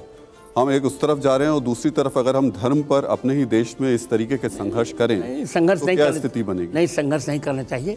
सबको सह अस्तित्व की भावना से रहना चाहिए। हम अपने धर्म का पालन करें, वो हमें न छेड़े। देखो, भूल कर भी किसी को न छेड़ेंगे हम। हमारा सिद्धांत है, भूल कर भी किसी को न छेड़ेंगे हम और छेड़ने पर किसी को न छोड़ेंगे। महाराज, इतना अगर हम लोग कभी भारतीय इतिहास में हमने तो सबको एक करके देखा, हमारे गुरुओं ने सबको मिलाया है, इतना परायापन क्यों है? मुझे आश्चर्य यही लग रहा है। हम पराया क्यों मानते हैं मुसलमानों को? हमने कहा पराया माना? पराया माना होता तो रहीम आपकी बात सुन, में अब ऐसा लगता है कि वो है हम है, मुझे बोली भावना आ रही है। नहीं, मुझे बोली थी यदि पराया हमने माना होता तो चित्रकूट में रहीम को क्यों रख हाँ। यदि पराया हमने माना होता तो वृंदावन में रसखान की समाज क्यों मरते। हम तो सब कुछ तय करने को तैयार हैं, पर वो भी तो राम कहने को तैयार हो जाएं। तो मान ही रहे महाराज, वो तो नहीं, मैं समझता हूँ। नहीं, कभी नहीं मान रहे। जितना अत्याचार हिंदुओं पर हो रहा आप ध्यान नहीं दे पा रहे हैं, या तो आप किस दृश्य से देख रहे हैं, आपका चश्मा कैसा मैं नहीं जानता। जितना अत्याचार हो रहा है वर्णन मत करो। श्रद्धा का अत्याचार क्या कम हुआ? आचार्य जी, लेकिन आपने ही कहा था शुरुआत में कि बंटवारे के वक्त मुसलमानों को पाकिस्तान चले जाना चाहिए। नियम तो यही था, क्यों मजहब के आधार पर बांटा गया? परायापन आ जाएगा। हम पराया क्यों मानते हैं? हम एक कैसे होंगे? एक कैसे करेंगे लोगों? एक तब होंगे जब एक दूसरे का सम्मान करेंगे। संगीता जी। गुरुजी, मेरा एक प्रश्न है। मेरा प्रश्न ये है कि हमारे जनमानस के अंदर राम वो हैं जो मर्यादा पुरुषोत्तम है, नीति मानते हैं, कोमल हैं, सहृदय हैं, लेकिन वही राम हम विभिन्न जगहों पर देखते हैं क्रोधित भी होते हैं, क्या करें? क्या करें? राम का असली स्वरूप क्या है? सुनो बेटी, जब क्षमा को कायरता माना जाने लगता है तब राम जी का क्रोधित होना उचित हो जाता है। तीन दिनों तक सागर से मार्ग मांगा, सागर नहीं दिया, तो अरे लाओ लक्ष्मण में धनुष बाण। लक्ष्मण का क्या? क्षमया ही समायुक्तम मामय मकरालय असमर्थम विजानीते दुक्षमामी दृश्य जने। क्षमा से युक्त होने पर ये मुझे कायर मान रहा है, नपुंसक मान रहा है, कमजोर मान रहा है, असमर्थ मान रहा है। जब क्षमा को हमारी निर्बलता माना जाने लगे तब क्षमा कभी नहीं करनी चाहिए। महाराज, तो क्या क्रोध उचित है? क्रोध उचित है और ये क्षमता दिखाना कि क्रोध उचित है अपने अधिकार के लिए, और अपने बल का प्रदर्शन करना भी उचित है। बिल्कुल, बल का प्रदर्शन होना चाहिए। मैं आ रहा हूँ, एक मुद्दा मैं आ रहा हूँ राकेश जी, एक बार राहुल जी पूछ ले, फिर उसके बाद मैं आता हूँ। नहीं जी, मैं ये पूछना चाहता था, दुष्टता क्षमा हो, लेकिन आपने संविधान पढ़ा है? पूरा संविधान मुझे कंठस्थ है। कंठस्थ है जी, कंठस्थ है जी, पूरा। अब प्रस्तावना आगे मैं कुछ नहीं कहूँगा। मैंने देख लिया प्रस्तावना। भारत के लोग कहती है, सब भारत के संप्रदायों को एक साथ रहने की बात कहती है। मैंने भी बात कही, सह अस्तित्व पर हमें कोई आपत्ति नहीं है, सह अस्तित्व होना चाहिए, पर प्रत्येक व्यक्ति को एक दूसरे का सम्मान करने का अभ्यास करना चाहिए। राकेश जी, मैं आ रहा हूँ। राहुल जी, ये बहुत आवश्यक प्रश्न है। एक एक करके सवाल पूछते चला जाएगा, आगे चला, भूल जाऊंगा मैं। देखिए, मौर्य जी रामायण जला रहे हैं और कह रहे हैं कि रामचरितमानस में सह अस्तित्व के खिलाफ बातें लिखी गई हैं। मौर्य तो सठिया गए हैं। मैं आऊंगा, चलिए इस पर अंशुमन जी आप सवाल। उनको रामचरितमानस का उनकी आपत्ति जिस दोहे पर है, उस पर आपका क्या कहना है? मैंने उसकी बहुत व्याख्या की है, एक बार फिर करिए, लोग सुन रहे हैं। हाँ, तो आप पूछिए पहले उनका दोहा जिस पर उन्होंने ढोल गवार को लेकर सवाल उठाया, मुझे करात कलवार को लेकर सवाल उठाया। उन्होंने कहा कि अनुसूचित जाति के जो लोग हैं, जातियों के बारे में तुलसीदास जी ने अच्छा नहीं लिखा है। इस पर आप तो रामानंदाचार्य हैं, उस पीठ के पूजित हैं, आप ही उस पर ठीक तरह से व्याख्यान दे सकते हैं। बिल्कुल, पहले वो आते मुझसे पूछते तब मैं देता व्याख्यान। दुर्भाग्य को मेरे पास आए नहीं पूछने के लिए। अब थोड़ा आप बता दीजिए। हाँ, मैं उत्तर दे रहा हूँ जी। ढोल गवार शूद्र पशुनारी, पहली बात तो उनका पाठ गलत है। सकल ताड़ना के अधिकारी नहीं है, ये सब ताड़न के अधिकारी है वहाँ पाठ। कौटिल्य ने ताड़न का अर्थ शिक्षण लिखा है। ढोल वाद्य, गंवार जो ग्रामीण व्यक्ति है, शूद्र शुचाद्रातीति शूद्र जो चिंता से द्रवित हो जाए, पशु और नारी ये पढ़ने के अधिकारी हैं, इनको पढ़ाना चाहिए। नारी की शिक्षा अनिवार्य है। रामचरितमानस का एक भी अक्षर न तो संविधान के विरुद्ध है और न वेद के विरुद्ध है और न भारतीय मानसिकता के विरुद्ध है, न मर्यादा के विरुद्ध है। आचार्य जी, लेकिन स्वामी प्रसाद मौर्य ने एक नया विवाद खड़ा कर दिया है। वो कह रहे हैं कि हर मस्जिद में मंदिर ढूंढेंगे तो फिर बद्रीनाथ में अगर आप ऐतिहासिक तथ्यों पे जाते हैं तो वो कह रहे हैं बौद्ध मठ था वहाँ। नहीं, उनको ज्ञान ही नहीं, कुछ ज्ञान नहीं उनको। बद्रीनाथ शाश्वत मठ है, पद्मासन पर बद्रीनाथ विराजमान है। बद्रीनाथ का प्रमाण पुराणों में है, सभी पुराणों में है। वो क्या जानते हैं। पर जब हम थोड़ा सा इतिहास में जाते हैं तो 7वीं और 8वीं शताब्दी में बद्रीनाथ के निर्माण की बात होती है, और वो हालांकि ये उनका दावा है कि शंकराचार्य ने उस वक्त बनाया था, लेकिन जब हम वेदों में जाते हैं तो वहाँ बद्रीनाथ धाम का जिक्र नहीं है। बद्रीनाथ भगवान का जिक्र है नहीं, पर बद्रीनाथ धाम का जिक्र नहीं है। स्कंद पुराण में जरूर है, विष्णु पुराण में जरूर है, लेकिन जी ये वेद का उपब्रह्मण ही तो है, वेद की व्याख्या ही तो पुराण है बेटे। वेद की व्याख्या विभेद त्यल्प सुताद वेदो न मामयम प्रहरिष्यति, वेद की वेदों के गूढ़ मंत्रों की व्याख्या ही तो पुराण है, तो बिल्कुल ठीक है। और वेद में भी वेद के मंत्र में भी बद्रीनाथ धाम का वर्णन है। प्रजापतिश्चरति गर्भे अंतर्जायमानो बहुधा विजायते तस्य योनिम परिपश्यन्ति धीरास तस्मिन् हतस्थुर्भुवनानि विश्वा। शुक्ल यजुर्वेद के 31वें अध्याय का 21वां मंत्र है ये। प्रजाओं के पति परमात्मा चरत गर्भे अंतर्जायमा हिमालय के गर्भस्थल में विराजमान है। तस्य योनिम परिपश्यन्ति धीरा, उनके उस रहस्य को धीर जन देखते हैं। तस्मिन् हतस्थुर्भुवनानि विश्वा, उन्हीं बद्रीनाथ में संपूर्ण भुवन विश्वा विराजमान है। जब वेद पढ़े कोई तब न समझ में आए। लेकिन अगर ऐसी स्थिति में जब हम बात सब कुछ कर रहे हैं और ख़ासतौर से सनातन धर्म की कर रहे हैं, आचार्य जी सहनशीलता एक बहुत प्रमुख गुण होता है सनातन धर्म में। स्वामी प्रसाद मौर्य ने जब ये बात कही तो खासतौर से कुछ साधु संतों की तरफ से ये बात आई कि उनका गला तक काट देना चाहिए। जब उन्होंने उचित बहुत अनुचित कहा तब सनातन का हमने तो नहीं कहा गला काटने की बात। पहली बात मैं अपने वक्तव्य के लिए जिन्होंने कही आप उससे सहमत हैं? नहीं, गला काटने की बात नहीं। आचार्य जी फिर सर तन से जुदा करने वाले और गला काटने वालों में फिर फर्क क्या रह जाएगा? भाषा पर सबको संयम रखना चाहिए, गला काटने वालों को भी सर जुदा करने वालों सबको संयम रखना चाहिए। मैंने तो नहीं कही। अंशुमन जी। आचार्य जी आप जो कह रहे हैं, आपसे ज़्यादा बेहतर इसको कौन समझ सकता है। भारत का सनातन अपने चिंतन में जितने विरोध को आमंत्रित करता रहा है उतना विरोध किसी और धर्म ने आमंत्रित नहीं किया। जिन शब्दों का मैं प्रयोग कर रहा हूँ, जिन शब्दों का प्रयोग अखबार की दुनिया में दूसरे संदर्भ में होता है, टीका, टिप्पणी, मीमांसा, शास्त्रार्थ, खंडन, मंडन, आज का सनातन इन सारी चीज़ों पर तो गला काटने की बात करने लगता है ऐसे प्रश्न उठाने पर। नहीं, गलत। ये आप जिस परंपरा से आते हैं उस परंपरा में वितंडा खड़ा करना नियम है। आप मेरी बात सुनिए जी। कभी भी भारतीय तत्ववेत्ताओं ने ये सब बातें नहीं की, विरोधों का परिहार किया। हमारे ब्रह्म सूत्र के 4 अध्यायों में विरोध परिहार नामक अध्याय भी है। हम विरोधों का परिहार करते हैं। हाँ, पहले कोई इतना असहिष्णु वाक्यों का प्रयोग नहीं करता था, तब गला काटने की बात कोई नहीं करता था। अब जब ऐसा करने लगे थे लोग, जैसे कि जैसा झंडा वैसा डंडा लोगों ने कर डाला। पहले गालियां भी तो नहीं दी जाती थी। क्या आज के समय में जो साधु सन्यासी हैं वो राजनीति में कुछ ज्यादा रुचि लेने लगे हैं? ऐसे आरोप आप पर भी कभी कभी लगते हैं। हाँ, मैं तो रुचि लेता हूँ। मैं महाराज हूँ तो महाराजनीति करता हूँ तो क्या बिगड़ गया। और राजनीति तो साधु पहले से करते रहे। ऋषियों ने राजनीति की, तब उसका क्या नाम, उसका बेन को दंडित किया। नारद ने, वशिष्ठ ने राजनीति की तब रावण को दंडित किया। नारद ने राजनीति की तब कंस को दंडित किया। चाणक्य ने राजनीति की तब महापद्मनंद को दंडित किया। और गोस्वामी जी ने राजनीति की तब तो मुगल शासन को दंडित किया। लेकिन आचार्य जी एक मिनट, आचार्य जी लेकिन वो सारे लोग सत्ता की सीकरी से दूर थे।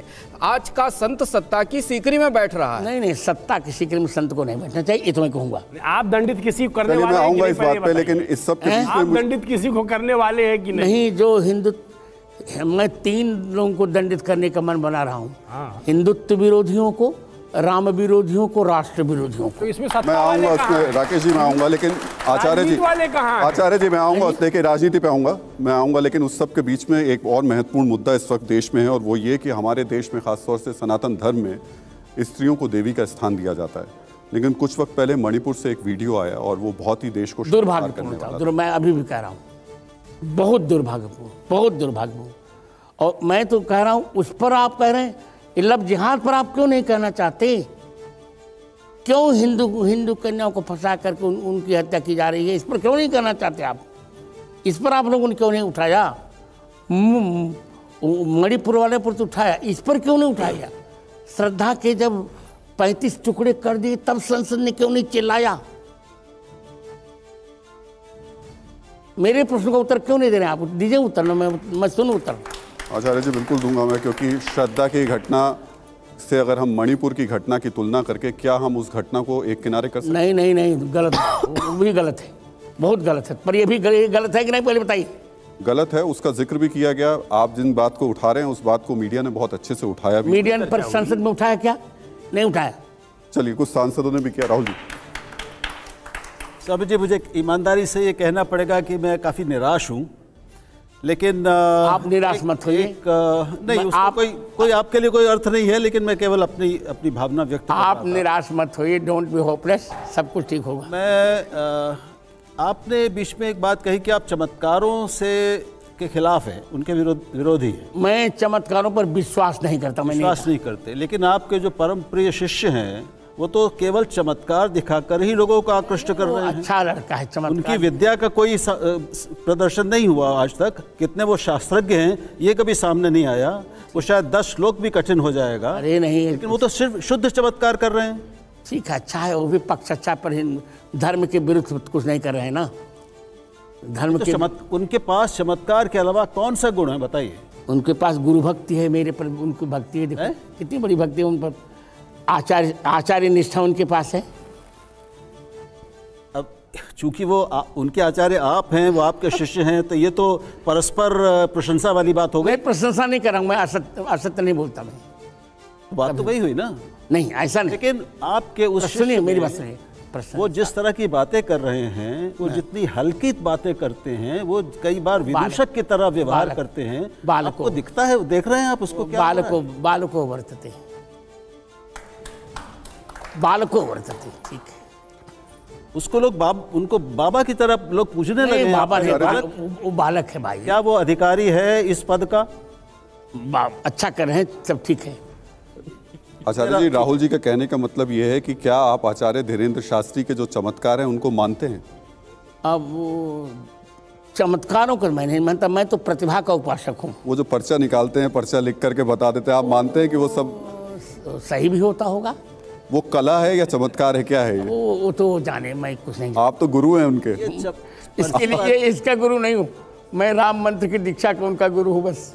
पर आपको पता, चमत्कार के अलावा उनमें कौन सी प्रतिभा आप में दिखी और कौन सी विद्या दिखी? साइंस अच्छा बालक है और सबको लेकर चलता, सहअस्तित्व की भावना है, ठीक है जो कुछ हो रहा है। समझ गए महाराज। आचार्य जी, इस वक्त एक और देश में बड़ा मुद्दा है, वो यूनिफॉर्म सिविल कोड को लेकर के है, और कहा जा रहा है कि उसकी बहुत ज़्यादा आवश्यकता है। क्या अचानक इतने सालों बाद इस देश में समान नागरिक संहिता की जरूरत क्यों पड़ रही है? वो पहले से पड़ी हुई, अब कोई किसी ने उठाया नहीं, अब उठाया जा रहा है। अच्छा, और उसको होना भी चाहिए। मैंने कहा कि उस कानून में जनसंख्या नियंत्रण भी जोड़ना चाहिए। ये 25 साल पहले भी उठाया जा चुका है महाराज, कई बार उठाया जा चुका है प्रश्न। हाँ, उठाया जाता, अब होगा।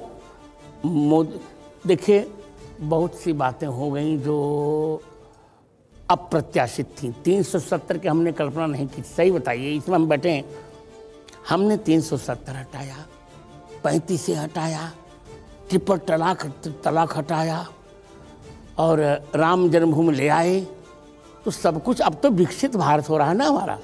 अब हम एक भारत और श्रेष्ठ भारत की ओर जा रहे हैं। सब कुछ ठीक करेंगे, ये भी ठीक होगा।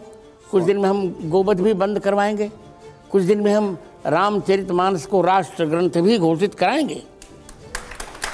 आचार्य जी, जब आप ये बात कह रहे थे तो मुझे याद आया, खासतौर से इस वक्त महंगाई बहुत ज़्यादा है। लोग टमाटर की बात करने जब पूछने जाते हैं तो कुछ लोग यही बोलते हैं, आप टमाटर 200 रुपये किलो की बात कर रहे हैं, यहाँ 370 हट गई। देखिए, इतने बड़े बड़े काम हो गए देश में, और आप इस छोटी सी महंगाई में उलझे हुए। वो सब ठीक हो जाएगा, सब कुछ ठीक हो जाएगा। मोदी विल रिपीट, सब कुछ ठीक होगा। क्या महाराज आप कह रहे हैं मोदी रिपीट होंगे? ये बताइए, आप 2024 का भविष्य कथन कर रहे हैं। मैं हाँ, तो मैं क्या होगा भविष्य में 2024 में? अच्छा होगा। आचार्य जी, क्या आपने मोदी जी का जिक्र किया? मैं आ रहा हूँ, एक मिनट आ रहा हूँ। आपने मोदी जी का जिक्र किया, आप मतलब ये कह रहे हैं कि 2024 में फिर प्रधानमंत्री मोदी बनेंगे? बिल्कुल बनना भी चाहिए। नहीं चाहिए। आज और जो विपक्ष ने आपने कुछ और बात कही थी। विपक्ष कह दिया मैंने, कह दिया, चलो कह दिया। विपक्ष ने अपने गठबंधन का नाम इंडिया रखा है, और इंडिया जो एक तरीके से, पर आपको नाम कैसा लगा ये? अच्छा नहीं लगा। इंडिया नाम आपको अच्छा नहीं लग रहा? क्योंकि देश का नाम है, उसको गठबंधन से नहीं जोड़ना चाहिए। फिर ऐसे तो तमाम योजनाओं के नाम भी फिर उस पर नहीं रखने चाहिए। ये गठबंधन करना तो नहीं रखना चाहिए। देखिए, राहुल गांधी जनेऊ पहन रहे हैं, आप आशीर्वाद नहीं दे रहे हैं उनको।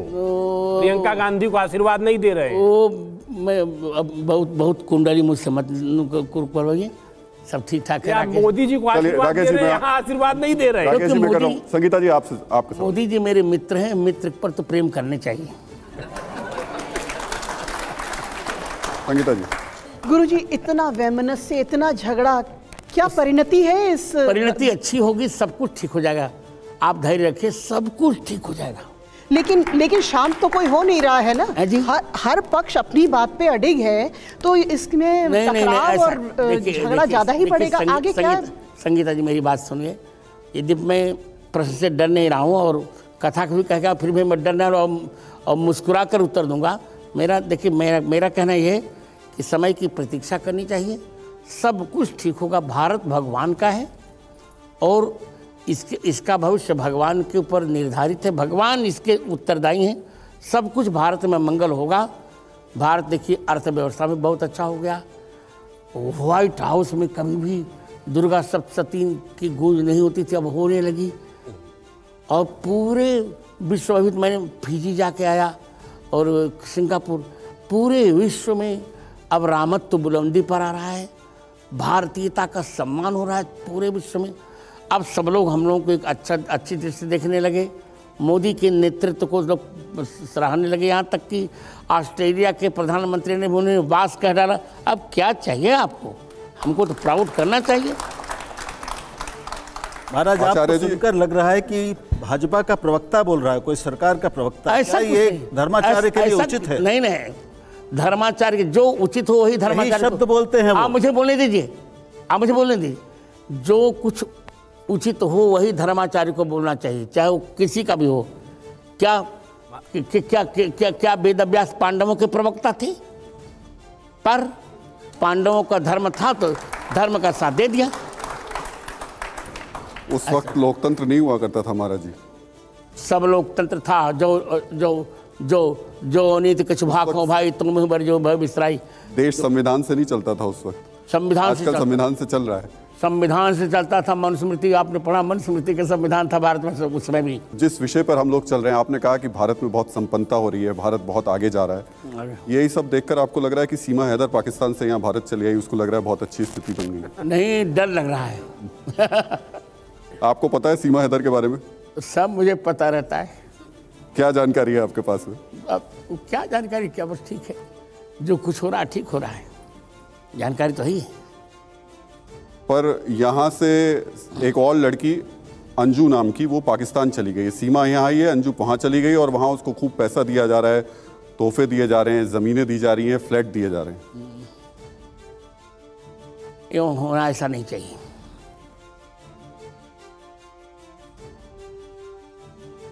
आचार्य जी, आदि पुरुष फिल्म के बारे में आपने जरूर सुना होगा। मैंने सुना, क्या देखा, मैं दुखी हूँ, उत्तर दे दिया मैंने। मनोज मुंतशिर ने लेकिन माफी मांग ली, फिर भी कुछ लोग कह रहे हैं कि माफ नहीं करेंगे। आपको लगता है कि माफ कर देना चाहिए अगर कोई व्यक्ति माफी मांगे? हाँ, तो प्रायश्चित्तो भवति सपदि स्वीकृते पातकानाम, पापों के स्वीकार से ही प्रायश्चित्त हो जाता है। माफी करने लायक गलती थी उनकी, आप मानते हैं? नहीं, गलती तो बहुत बड़ी है। आप माफ करेंगे उन्हें दिल से? दिल से तो मैं माफ नहीं करूंगा, उसे भले माफ कर दूं। जी रामभद्राचार्य जी, जो मनोज मुंतशिर शुक्ला के लिए आप कह रहे हैं आदि पुरुष के लिए, उन्होंने अपने पक्ष जो कहते हैं ना कि तर्क जो देते हैं, तो उन्होंने कहा कि ऐसा कथावाचक लोग भी मंचों पर कहते हैं इसी तरह की ऐसा कुछ नहीं कहता कोई। तो क्या ये जो कथा के साथ जो सामान्यीकरण में धर्म और कथा को इस तरह से जोड़ा जाता है, ये उचित है क्या? नहीं, बहुत अनुचित है। और कथावाचक कोई कहता नहीं। हमसे तो उन्होंने कभी चर्चा तक नहीं की। चर्चा करते, एक विषय पर चर्चा की थी, मैंने कह दिया था कि सीता जी का वनवास नहीं हुआ था दूसरा वाला, वो उसमें मत दिखाना। नहीं, आप कह रहे हैं कि स्क्रिप्ट आपको बताई थी उन्होंने? नहीं, केवल एक विषय पर पूछा था, हमको पूरी नहीं बताई थी, मैं झूठ क्यों बोलूं? पर इस फिल्म को लिखते वक्त उन्होंने चर्चा की थी आपसे? नहीं, केवल ये कहा था कि मैं एक रामायण बना रहा हूँ। मैंने कहा रामायण बना रहे हो तो सीता जी का दूसरा वनवास मत दिखाना, वो नहीं है प्रमाण। अब हम क्या समझे कि कितना गलत कर डाला, सुसेन की जगह विभीषण की पत्नी को कर डाला, क्या क्या सब अपने मन से कर डाला। कुछ महाराज जी, आपने इतनी बड़ी बात कह दी इतने सरलता से कि सीता जी का दूसरा वनवास नहीं है। इस पर मेरी सुनिए, आप बड़ा एक प्रसंग है पौराणिक, वाल्मीकि रामायण का उत्तर आप मुझे खारिज कर रहे हैं। आप मुझे सुनना ही नहीं चाहते तो मैं क्या करूं? पूरा दंडवत प्रणाम करके सुनना चाहता हूं। क्या सुनना चाहता? आप सुन ही नहीं रहे। वाल्मीकि रामायण का उत्तरकांड कैसे आप खारिज कर रहे हैं? आप मेरी एक पुस्तक है सीता निर्वासन एवं संभोग बध नहीं, कल आप ले आइएगा मेरे यहाँ से या किसी से मंगवा लीजिए। वाल्मीकि रामायण में पहले 6 ही कांड थे, उत्तरकांड नहीं था, केवल 6 कांड थे। वाल्मीकि प्रेस को चिट्ठी लिखी और कहिए इसको बाहर करो और वाल्मीकि रामायण का संशोधित पाठ प्रकाशित करो। हमने चिट्ठी लिखी पर वो माने तब ना। अरे जगतगुरु की बात नहीं मान रहे? नहीं मानते। क्यों नहीं मानेंगे? हमने राम सब शंकराचार्य सुनिए, रामचरितमानस में भी मैंने लिखी, 4200 गलतियां उन्होंने की थी, पुरानी प्रतियों को नहीं देखा था। जब उन्होंने नहीं माना था हमने अलग से संपादन किया, फिर उन लोगों ने मुकदमे मेरी विजय हुई। लेकिन आपने तो उसे वापस ले लिया ना, आपने रामचरितमानस को संशोधित किया था जी। नहीं, 400 साल पहले जो गोस्वामी तुलसीदास जी लिख गए थे। आपको मेरा दुर्भाग्य है कि आप समझ नहीं पा रहे संपादन और संशोधन का अंतर। मैंने संपादन किया है, संशोधन नहीं। एक चीज़ और आपको बता देता हूं तमाम दर्शकों को और आप लोगों को कि जिस वक्त अयोध्या राम जन्मभूमि को लेकर के पूरा मुकदमा चल रहा था, उस समय आचार्य जी की गवाही हुई थी और उसमें तुलसी दोहावली को लेकर के जो आचार्य जी ने कहा, उससे वो केस पूरी तरीके से कहते हैं एकदम से टर्न हो गया था। वो ज़रूर आप जानकारी दे दीजिए एक बार आचार्य जी। मैं तुलसी दोहा शतक एक गोस्वामी जी का ग्रंथ है,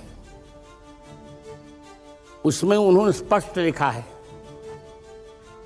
राम जन्म महि मंदिर ही तोर मसीत बनाए, बहु हिंदुन जौनन हती तुलसी की नहीं हाय। 15 दोहे पूरा कंठस्थ है मुझे, सब मैंने कोर्ट में उपस्थित किया था। अदालत की कार्रवाई में हुआ क्या था, वो थोड़ा किस्सा जानना चाहते हैं हम लोग। अदालत में भिन्न भिन्न प्रश्न हुए थे। मेरा बयान तो 100 पृष्ठों में है। मूल प्रश्न था कि राम जन्मभूमि का प्रकरण क्या वैदिक है, क्या राम जन्मभूमि पर वेद ने कुछ कहा? तो मैंने उनको कहा कि अथर्ववेद के 10वें कांड के 31वें अनुवाक का द्वितीय मंत्र है, अष्टाचक्रानवद्वारा देवानां पूरयोध्या यस्याम हिरण्मया कोशः स्वर्गो ज्योतिषावृतः। 8 चक्रों वाली 9 द्वार वाली वह अयोध्या, जिसमें मंडप के आकार का एक स्वर्ण मंदिर है, वहाँ पर भगवान राम का आविर्भाव हुआ। उस स्थान पर आविर्भाव हुआ जहाँ मेष के सूर्य की दृष्टि पड़ती है, मकर के मंगल की, तुला के शनि की, कर्क के बृहस्पति की, मीन के शुक्र की। ठीक उत्तर दिशा में सरयू बह रही हैं, 300 धनुष पर बह रही हैं सरयू। उदाहरण भी मैंने बहुत से दिए थे, यहाँ तक कि 441 उदाहरण मैंने दिए थे। और उत्खनन जब हुआ था तो 437 उदाहरण प्रामाणिक मिले थे, 4 उदाहरण केवल धूमिल थे, वो भी हमारे ही पक्ष में थे। ये सारे पक्ष मैंने दिए थे और आप लोगों के स्नेह से, भारत माता के आशीर्वाद से दोनों उच्च न्यायालय और उच्चतम न्यायालय दोनों निर्णयों में मेरे वक्तव्यों के उदाहरण दिए गए हैं और हमको राम जन्मभूमि प्राप्त हुई। आचार्य जी, राम मंदिर बनने वाला है जल्दी, 2024 में उद्घाटन भी हो जाएगा, लेकिन अभी के वक्त में राम के 2 विचार पूरे देश में देखने को मिल रहे हैं। एक विचार तो महात्मा गांधी के हैं, कुछ वक्त पहले मुरारी बापू से हमने बात की थी, वो भी वही बात कहते हैं। क्या? ईश्वर अल्लाह तेरो नाम वाली बात, उनकी कहानी आती है, उनके विचार आते हैं। लेट हिम से। और एक दूसरे वो लोग दिखते हैं जो कि नूह में लोगों को मारते हैं और जय श्री राम के नारे लगाते हैं। ये दो विचार भगवान राम के इस नहीं, भगवान राम के विचार नहीं, भगवान राम का विचार है सब लोग सुखी रहें, सर्वे भवन्तु सुखिनः। हाँ, कोई किसी को छेड़े नहीं, हमें अपने धर्म को पालन करने की स्वतंत्रता दी जाए। ये नहीं कि हमारी रामनवमी पर आप गोली चला दें या हिंदुओं को मार डालें, ये सब ना हो।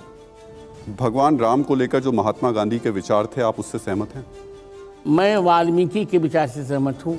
महात्मा गांधी कोई हमारे लिए वो आदर्श नहीं, वाल्मीकि आदर्श हैं, तुलसीदास जी आदर्श हैं, और सब पूरे देश के आदर्श हैं। वो राष्ट्रपिता हैं आचार्य जी। वो अलग बात है, वो राष्ट्रपिता होंगे तो क्या उनके मरने के बाद क्या राष्ट्र बिना बाप का हो गया क्या? आप क्या कह रहे हैं? आचार्य जी, जब आप ये बात कहते हैं तभी कुछ लोग होते हैं जो नाथूराम गोडसे की मूर्ति बनाना शुरू कर देते हैं, अलग बात है, और फिर उनके मालाएं चढ़ाना शुरू कर देते हैं। मैं कुछ नहीं कह रहा हूँ, पर मैं कह रहा हूँ कि रामो राष्ट्रपिता गेयः, रामो राष्ट्रस्य मंगलम। राष्ट्र के मूल पिता राम जी हैं, जिनका कभी विनाश नहीं होता, और राम जी ही राष्ट्र के मंगल हैं। इसे आप देखे होंगे भारतीय संविधान में प्रथम पहली पुस्तक जब छपी थी भारतीय संविधान की, तो वहाँ सीताराम जी की मूर्ति आपने देखा होगा। तो विचार तो अपने अपने होते रहते हैं, विचार लोग करते रहते हैं। हाँ, राम जी के लिए मैं इतने कहूँगा कि वो राष्ट्र के मंगल हैं। मैं आप कह रहे हैं महात्मा गांधी राष्ट्रपिता नहीं, आप कह रहे हैं कि नहीं, मैं स्वीकार नहीं करते। मैं ये कह रहा हूँ कि पिता तो जगत के राम जी हैं, जगत पिता रघुपति बिचारी। कैसे कहूँ? जो तो आप लाठी चला के कहवाइएगा क्या? जो अरे नहीं माता रामो मत पिता रामचंद्र, स्वामी रामो मत सखा रामचंद्र। अरे यार, राम जी को राष्ट्रपिता मानो, जिसका कोई वध ही नहीं कर सकता। जी, आप चीज़ों को थोड़ा अलग आयाम में ले जाते हैं। राष्ट्रपिता जो कहा था, पहली बात तो ये नेताजी सुभाष चंद्र बोस ने कहा था। जैसे हम शहीद भगत सिंह कहते हैं, जैसे हम लोकमान्य तिलक कहते हैं, जैसे हम शहीद आजम कहते हैं, लोकनायक जयप्रकाश कहते हैं, वैसे ही एक सम्मानजनक उपाधि, हाँ, ये उपाधि है। तो इसको इतना स्थूल बना देना कि बिना बाप के हो गया भारत, ये तो बड़ी विचित्र बात। नहीं, आपसे अपेक्षित नहीं। मैं अनपेक्षित बात नहीं कर रहा हूँ, इतना मैं सहमत हूँ। उपाधि स्वीकार्य है, तो वही तो है उपाधि, और क्या उपाधि आप कहिए तो मैं कोई आपत्ति नहीं। अंशुमन, जितनी उपाधि देती मैं दे दीजिए। आपने कहा बिना बाप के बाहर हो गया, और क्या वास्तविक पिता राष्ट्र के हैं क्या? वो आचार्य जी, तो राम जी को वास्तविक पिता कहने में आपत्ति क्या है हमको? आचार्य जी, भगवा वस्त्र पहने संत को राजनीतिक दल का प्रचार करना चाहिए, यदि वो राजनीतिक दल पर टिकट नहीं लड़ रहा है तो। ये कितना मैं जानता हूँ ये वाक्य मेरे लिए होगा। नहीं, आपके लिए नहीं है। मैं ये बहुत सारे संतों की बात कह रहा हूँ जो बार बार सभाओं में भी आते हैं और बाद में कथा भी सुनाते हैं। दोनों अगर आप ऐसे कहेंगे तो योगी आदित्यनाथ भी फिर भगवा नहीं, लेकिन वो तो सत्ता के तंत्र के हिस्से हैं। लेकिन हम उन संतों की भी बात कर रहे हैं जो सत्ता तंत्र से बाहर है, पर वो प्रचार के लिए जाते हैं। कोई राजनीतिक दलों का जहाँ धर्म हो, धर्म का प्रचार करने में कोई आपत्ति नहीं। आचार्य जी, लेकिन विपक्ष एक सवाल तो उठाता है योगी आदित्यनाथ को लेकर कि क्या एक साधु सन्यासी को, योगी को सत्ता के इसने कह दिया सत्ता कौन, सत्ता में रहना चाहिए। विपक्ष बता कहाँ निषेध है, सत्ता के लिए कहाँ निषेध है कि संत को सत्ता में रहना चाहिए? बिल्कुल रहना चाहिए संत को। हमारे आचार्य जी, आप ही ने कथा सुनाई थी कि संतों ने तो राजा बेन को उतार के सिंहासन से मार दिया था और फिर एक सही राजा बिठाकर अलग हट गए थे। संत तो हमेशा सत्ता निरपेक्ष ही रहा, सत्ता विरोधी रहा। सत्ता का हिस्सा तो कभी संत नहीं रहा। आवश्यकता पड़ने पर रहे, जैसे चाणक्य थे ना। ने क्या कोई हमारे शास्त्रों में कोई गुरु, कोई धर्मगुरु शासक बना है? चाणक्य थे, चाणक्य शासक नहीं, कभी शासक नहीं। चाणक्य शासक नहीं थे, चाणक्य तो चंद्रगुप्त को बनाया, चंद्रगुप्त को शासक। और नाम था शासक, तो सब चाणक्य थे यार, सब चाणक्य करते थे। दो उदाहरण अगर आप दे दें तो बड़ी कृपा होगी। तो मैं उदाहरण दे रहा हूँ। चंद्रगुप्त पहली बात, नारद शासक थे द्वापर में, त्रेता में अगस्त्य शासक थे। यहाँ तक कि राम जी के सारे शस्त्रों की व्यवस्था अगस्त्य ने की थी। सब उदाहरण शासक थे। हाँ, बिल्कुल पूर्ण शासक। अच्छा, कहाँ मिलेगा ये? मैं थोड़ा वाल्मीकि रामायण मिलेगा, वाल्मीकि रामायण देख लीजिएगा। वाल्मीकि रामायण के बालकांड के प्रथम सर्ग का 42वां श्लोक देखिएगा और अरण्य कांड का पूरा श्लोक पढ़ लीजिएगा, फिर हम आपसे चर्चा करेंगे। नहीं, ठीक बात है। राजा हरिश्चंद्र को विश्वामित्र जी ने वन भेज दिया, काशी भेज दिया था और राज्य सत्ता अपने हाथ में ले ली थी, सभा समिति शासन करती थी। महाराज जी, हम ये कह रहे हैं कि देश की बड़ी समस्या जनसंख्या नियंत्रण आप कह रहे हैं। जी, देश में 18%, 16%, 20% आबादी ऐसी है जिसके साथ संवाद और निरंतर समन्वय की बड़ी आवश्यकता है। और आप हिंदू धर्म के महानतम धर्माचार्य हैं, रामानंदाचार्य हैं। गुरु हैं जगत गुरु। अगर समन्वय का रास्ता क्या है, भविष्य क्या है हमारा? सहिष्णुता। अभी के जीवन व्यवहार के लिए अभी जिस तरह की स्थिति है उसमें आप क्या कहेंगे? राम के जीवन आचरण। राम मैं सब जग जानी, करो प्रणाम जोर जुग पानी। चलिए, वक्त अब हमारे पास कम बचा है, लेकिन चलते चलते आचार्य जी आपसे फिर वही कुछ आपके शब्दों में, खासतौर से इस वक्त भारत की जो स्थिति है उसको लेकर के, वो लोग जो सड़कों पर इस वक्त असहनशील नजर आ रहे हैं उनको लेकर सबको आप कुछ कहना चाहते हो? मैं यही कहना चाह रहा हूँ फिर से, बचपन को प्रबुद्ध करो, यौवन को शुद्ध करो और बुढ़ापा को सिद्ध करो। बहुत बहुत धन्यवाद आचार्य जी, आपको बहुत बहुत शुक्रिया।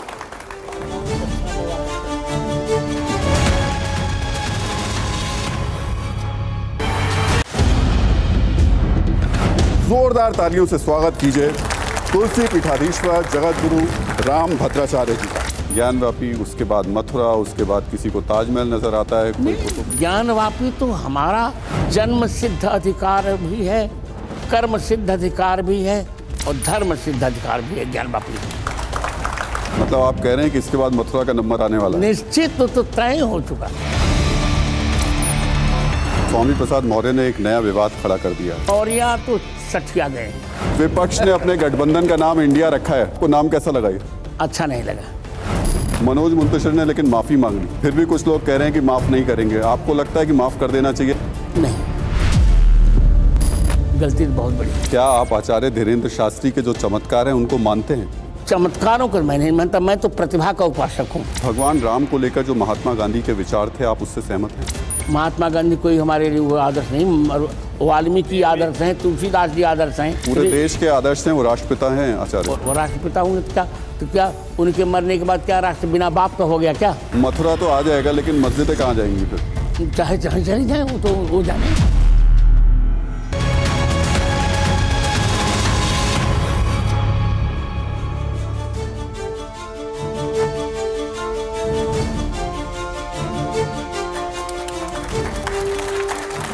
नमस्कार, हमारी इस खास पेशकश में आप सभी का स्वागत है। सनातन धर्म में राम जीवन के मानक हैं, राम त्याग हैं, राम करुणा है, राम शौर्य है, राम ही मर्यादा है, राम ही नीति है, राम ही सत्य है, राम ही वचन है। विष्णु में भी राम है, शिव में भी राम है। बाबा तुलसी कह गए हैं कि कहो कहाँ लगी नाम बड़ाई, राम न सकही नाम गुण गाई। यानी राम के नाम का गुण तो खुद श्री राम भी नहीं बता सकते। आज के समाज में, आज के विवादों में, आज की राजनीति में, आज के संघर्षों में राम के आदर्श विचार क्या हैं, ये आज हम उनसे पूछने वाले हैं जिन्हें आज का तुलसी कहा जाता है। जोरदार तालियों से स्वागत कीजिए तुलसी पीठाधीश्वर जगत गुरु राम भद्राचार्य जी का। आचार्य जी प्रणाम, बहुत बहुत स्वागत है आपका। और इस संवाद में मेरे साथ 5 संपादक भी हैं। राहुल देव जी हैं, हर्षवर्धन जी हैं, अंशुमन जी हैं, राकेश जी हैं और संगीता जी हैं। तो ये संवाद शुरू मैं करूं, बहुत सारे मुद्दों पर आपसे मुझे बात करनी है। आप निसंकोच प्रश्न कीजिए।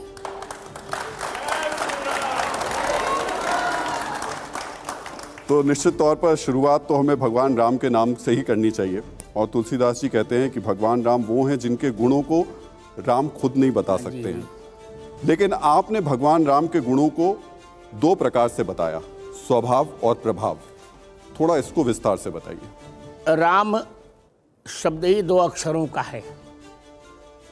रा शब्द प्रभाववाचक है और मा शब्द स्वभाववाचक है। प्रभाव और स्वभाव दोनों का मिलित रूप ही राम है।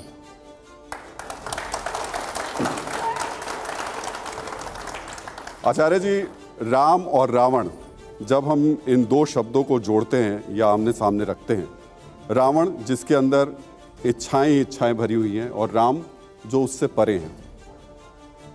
अब हम इन इच्छाओं की जब बात करते हैं तो राम से जुड़े लोग या राम भक्त, क्या उन्हें भी इच्छाओं से परे होना चाहिए? निश्चित रूप से भौतिक इच्छाओं से परे होना चाहिए, पर आध्यात्मिक इच्छाओं से परे कभी नहीं होना चाहिए।